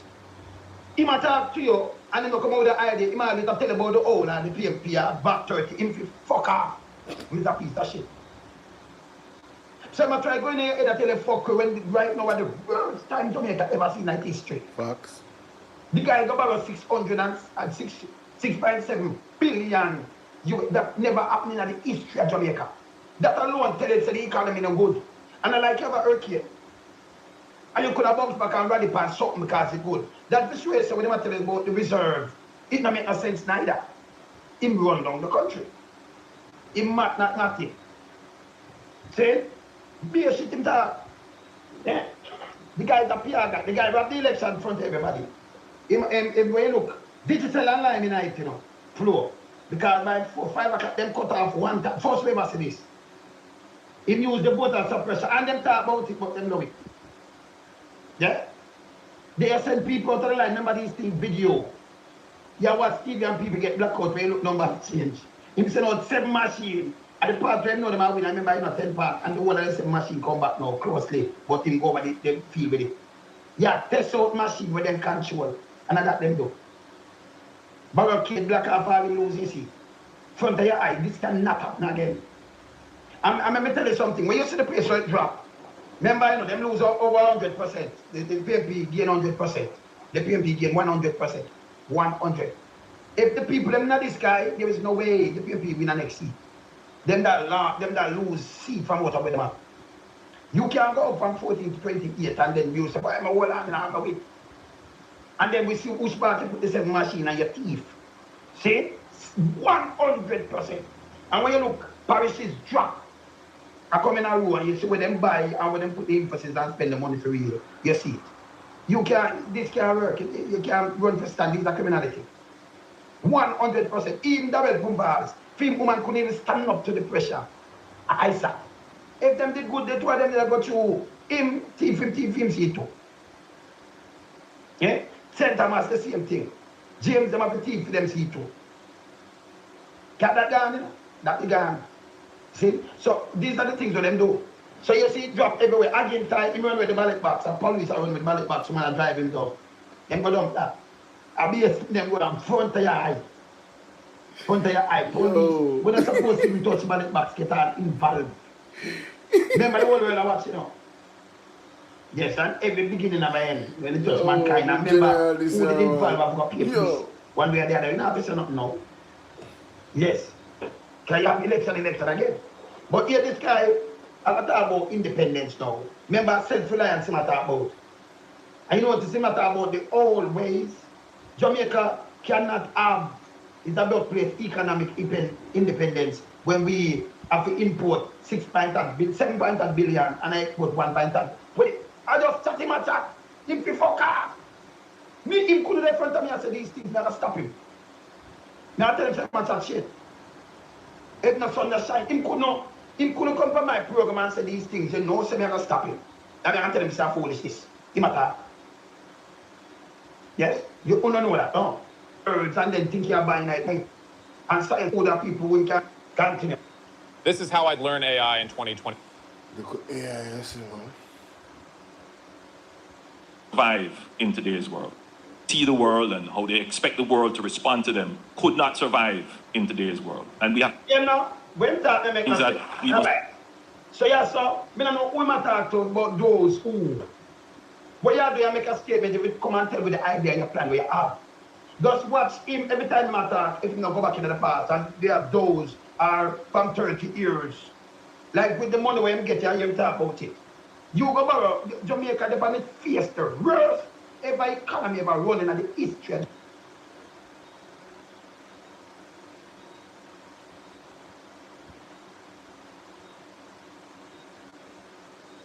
We'll just find Andrew.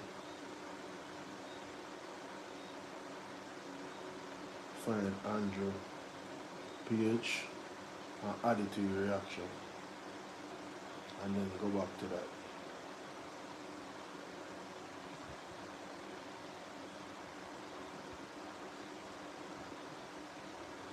See that?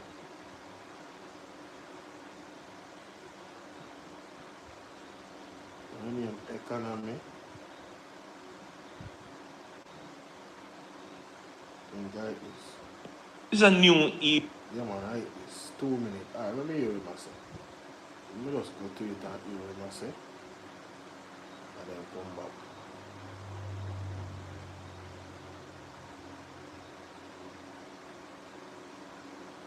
Era of diplomacy. It's a new era of geopolitics. The old era, which some people are still stuck in, and how they see the world and how they expect the world to respond to them, could not survive in today's world. And we have to establish that clearly. I hear the commentators, many of them seem to be stuck in an era where they believe the world owes them something. You have to be able to find your way in the world. You have to be able to find the opportunities, mitigate the threats. There is a generation that still thinks about... You know, I'm sorry, but I have to call BS on this. He's running the government and he has not found a way for Jamaica to find its own way. Jamaica is not an independent state. Jamaica is not a sovereign state. It's not an independent state. We're not economically sound. We're not producing anything, right? We have not capitalized on the actual riches of arts and the talents of the people very well under this government. So who is really stuck in the past? His government does not exercise the things that he's talking about. He's not leading in that example. You must find your way. So why is it that you have a government that has the budget it has, but you cannot find a way for Jamaica economy to grow? but your own assets is unexplained and growing at an alarming rate. Make that make sense. Why can't you correlate, as Damian Crawford said, why can't you transcend that talent you have in growing your own finances and use that talent to grow the Jamaican economy? Why we can't see that? And then, good morning, how you doing, Empress, Norma? And then you want to tell us about how, you know, we have to change our thinking. Well, have you demonstrated a strategy for Jamaica to actually capitalize on your advanced level of thinking? You're the one that has been charged with using the resources for that same benefit. So why haven't you brought us, the people of Jamaica, prosperity? You actually owe us something because you promised things, and that's why people voted for you. So you actually owe us something. And in terms of the world definitely owes us something, given our history. UK, England owes us something. They benefited tremendously off the backs of our ancestors. Just in case you didn't know, they do owe us something. So I call bullshit on that. Let's continue. Political independence. What I'm struggling for is Jamaica's economic independence. You can talk all you want about your political independence. At some point, you have to be able to back it up with your economic independence. So, Professor Young, thank you for that, again, well-written treatise. Every country has to play for their interests. And sometimes... But, I mean, none of these arguments are supported by Andrew Holness's action as a government. You are not playing for our interests, Andrew. You have been hiding from showing your position in terms of with the United States situation, with Israel, all of it. You're not playing for our interests. Right? You're just trying to save your own skin. You don't have the temerity, the balls, or the integrity to stand on anything that goes against these nations. No, none whatsoever. Right? You're shivering in your boots because you have relations with China, and USA is breathing down your neck. So what you're talking about economic? So you think that Jamaica economic independence would have stopped the United States from invading Jamaica if we were Venezuela? Yo, bro, this man is such a sellout. Crystal, unbelievable. Let's continue. Sometimes we don't do a good job in explaining to our population what are the interests. But one thing you will be assured of is that this government is going to ensure that Jamaica's best interests are always forefront in our minds, and we're always advocating and pursuing it. Yo, this dude says the most asinine things. I mean, that's why it's so hard listening to him. So first, you cannot make it clear what our interests are in your mind, but we should be ensured that they are at the front of your mind. How can we be sure of that? If you don't tell us what you are fighting for in terms of the interest of us, the people of Jamaica, how can we then analyze based off your actions whether or not you are indeed fighting for our interests? Man, listen, this dude, I'm talking about back of the class. How did he become the prime minister? Does he think he's smarter than anybody else? This stuff is kindergarten. It's easy to break down.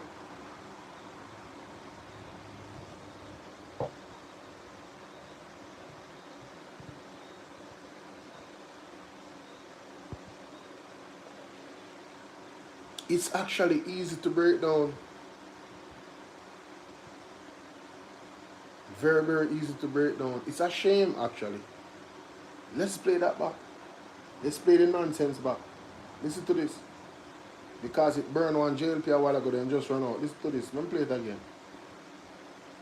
Job in explaining to our population what are the interests. Treaties, every country has to play for their interests. And sometimes we don't do a good job in explaining to our population what are the interests. But one thing you will be assured of is that this government is going to ensure that Jamaica's best interests are always forefront in our minds, and we're always advocating and pursuing it.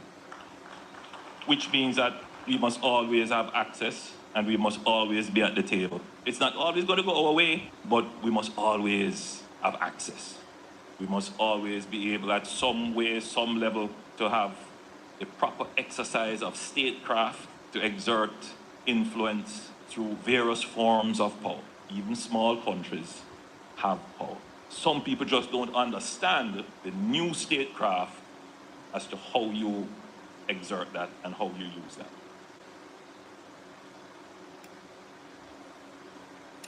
Andrew Onus wants well-thinking Jamaicans to believe that he has state power and he knows how to craft it.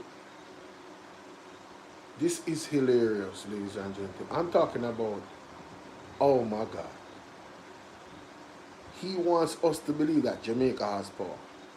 You know, I can't wait to hear from Mystic Sensation where this is concerned. I would love to hear Mystic Sensation break down geopolitically how much Jamaica has no power. None. If you were say jump him off a jump, what is he talking about? What is he talking about? You mean the country that depends on tourism? When majority of our people fly down from the United States. This dude is drinking something, bro. I'm telling you. He gotta be sick. He gotta have dementia. Something is wrong. His arguments of recent have been really back of the class. You can't make this up. This is unbelievable. What is he talking about? For us, this administration pursuing economic independence ultimately will result in your political independence. For many years, Jamaica has been diverted into all kinds of ideological fantasies that resulted in us wandering in the wilderness of economic despair. We will not do that again. So when we are faced with these challenges, we are not afraid to go on the international stage to ensure we have access so that we can speak with credibility, because we have demonstrated that we are a responsible country with strong institutions. And so the result of that is that we were able to secure $6.7 billion in financing. Ladies and gentlemen, this man is making an argument and crediting and praising his administration because they were able to get loans which have to be paid back. And he talks about Jamaica's economic independence. That is independent when you have to be borrowing money. Yo, listen. What? His argument is surrounding access. Man, you can't make this up, bro. You cannot make this up. Yo, let me know what y'all think about that, man. I'm done. Listen, when it comes down to this, do you guys think $270 million is like for repairs? You're telling me $270 million cannot build a new infirmary? I never said $27 million, ladies and gentlemen. I said $270 million. That's all I have to ask you. And it should be interesting to see the audits of this, where procurement is concerned and that data. And I'm calling on the Auditor General to look into this. $270 million to restore The facility, 270 million. 270 million? Listen, is this another Corner Regional Hospital? Is it possible? Is it possible? Let me know what you guys think in the comment section. These dudes take us for a whole bunch of idiots, man. Wow. 270 million. You gotta be kidding me. Make sure y'all go and subscribe to Mr. Wayne also. You know what I'm saying? Salute to the teacher. He's the one that showed that particular article, and also, you know, the conversation from Andrew Holness. It's very hard for me to listen to Andrew Holness, ladies and gentlemen. You know, I don't want to come off as disrespectful, but man, he be disrespecting our intelligence from time to time. I'm talking about, man. Anyway, let me know what y'all think. Get this video up to 10,000 likes, 2,000 shares. I'm out. Guys, that's it for me for the night. I'll see you guys in the morning, or in the afternoon. I got 2 videos to load up before I go. Before I go. 2 videos to load up before I go, guys. And of course, I want to invite you all to go and check out the video that I did post this evening. Thank you very much. Appreciate y'all in advance. Alright? There's a video that I posted around 7 o'clock. And I would love for you guys to go and watch, like, comment, share, and subscribe. Alright? So I need to look for something on eBay. I need to look up something on eBay. Alright, my peeps. God bless you. See you guys later. This person was seeking attention. Every day you get up and dip on JLP case. LOL, PMP now returns, so cry more.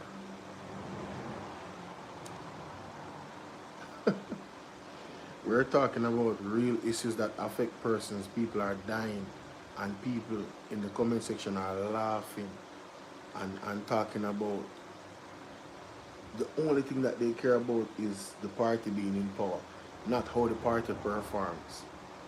These people are traitors, you know. Maureen, calm down. Maureen, nobody. Maureen, calm down. Maureen, nobody run. Yo, the comment they get out, Maureen. Maureen, calm down, Maureen. Don't nobody they get out there, Maureen. Calm down, yeah. Don't make them get out there, Maureen. Don't waste people here. Don't make them get out. Waste people there. Them not bring no value to your society that make comments like that. Them not bring no value. And that with no apology, I'm telling you, they bring no value to our society. None. None whatsoever. It's a damn shame. Right? What you're gonna do? You're gonna wait until, you know, your mother, your father, your sister, your brother, your uncle is the one that is in the situation based off the mismanagement of the government, and then what? You link bro devil and link Tufton and Tufton, you know, it's a boop. And when they get away, at the time they want to go and run out and cuss out the government. Cuss them out privately or do one video, but when election time come, you have vote for the same government again. No, I did not. Nobody not send it to me. Somebody send that to me so I can talk about it on mine, because I'm not going to do that right now. When them a campaign for local government election, no, I never watch it.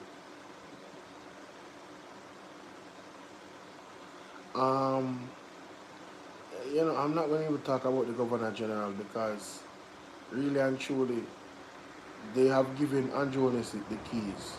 The Governor General will never come out and speak against Andronis. Andronis is a Privy Council member, and the Governor serves the King, and the King is the head of the Privy Council. So you think that the Governor General is going to what? Hold Andronis accountable? It will not happen. The Governor General is just fattening his pockets. You know, a nice job, you know, great benefits, does little to nothing. Period. That's it. Whole heap of benefits. Does little to nothing. Man go pick Aki off of the Aki tree and get too much years of prison because of Governor General Aki tree. Man, listen, you can't make this. When I talk about privilege, check that. Check that. Check that right at the door, ladies and gentlemen. When you want to talk about privilege, yeah? Check that right at the door. Jamaica so needs to get away from these old systems and these old monarchs and all of these things. We so need to get away from it. But when you have people that voluntarily become members of the old system while being the Prime Minister, then how do we really as leadership, or do they really as leadership want to move away from the English system? No, they don't. When they proposed their proposal for the constitutional reform, their intentions were very, very clear, ladies and gentlemen. They wanted to phase out the English system. They didn't want to remove the final court, and it caused a big, big issue with Mark Golding, and rightfully so. That's why when people say that Mark Golding and the PNP is not doing anything, and them not doing enough, and they not fight, y'all need to really check that at the door, bro. I'm gonna constantly press y'all about that. Alright, because what they did with the NIDS, that was huge. You hear what I said? You guys don't understand the gravity of that, but that was huge. What they did with the what do you call it? Oh my goodness. You have the NIDS, and then you have, yes, the lockdowns, the SOEs, the state of emergencies. What they did to challenge that? Monumental. The People's National Party has stood up for our constitutional rights time and time again. And I'm saying, if you guys understood those rights and understood those privileges, you would see that this party under Mark Jefferson Golding has stood up for the key issues, took it to court, fought for us. We should be more respectful to the People's National Party. Yes, you know, you have a couple people in there who win a raid. Yes, but that's an isolated incident. So when you go to Bob's a broad brush and say, oh, the People's National Party is this, nah, bro. They're not doing on them soft, nah. Yeah, you gotta be tough to stand up against the NIDS. Alright? You also gotta know what you're talking about to carry it to court. Have they lost a battle yet? Have they lost a battle yet in court? Please, tell me if they have lost a battle yet in court. Don't answer that. That was a trick question. Nope. Nope. They have not. They ain't lost a battle yet, ladies and gentlemen. Alright? Alright. Yeah, man. So, that's it. I'm going to make 2 thumbnails. Put out them in the morning. Just before I wake up. You know, so them they can go and run off. And then, what was this? But don't you see Andrew is trying hard to push the NIDS? Of course he is. But guess what, ladies and gentlemen? That's the agenda. That's the agenda, you know. What you guys need to understand is not complying. And what does not complying mean? They're going to try and force it through privileges and certain things that you don't want to necessarily not be engaged with or have access to. So you have to prepare yourself. How far are you willing to go to not comply? You ever hear them say, if you want good, your nose have to run? Jamaica, who no want the thing put in on and no want the nose run. Who no want to remove fear and it's just the ease and a breeze.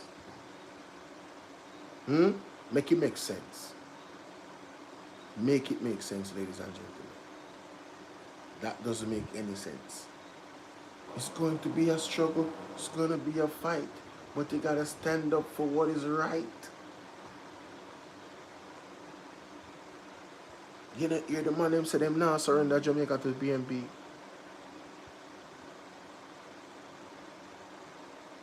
That means they are prepared for a war. You know, hear Andrew wanna say, he might go fight and he might go war if a war. You know, hear the MAGNITSKY to come out and posture themselves for war against misinformation. So when this that coming in my comment section, come talking about every day I get up. If I was just doing it for the numbers, I wouldn't even bother. I wouldn't even bother. What, we have 27 people watching over here, and we have 12 people watching over here, and 13 people watching over here. If it was just for the numbers, I wouldn't even bother, ladies and gentlemen. If it was for the money in terms of you guys sending gifts on TikTok, or you guys sending cash up on YouTube or PayPal, I wouldn't do it.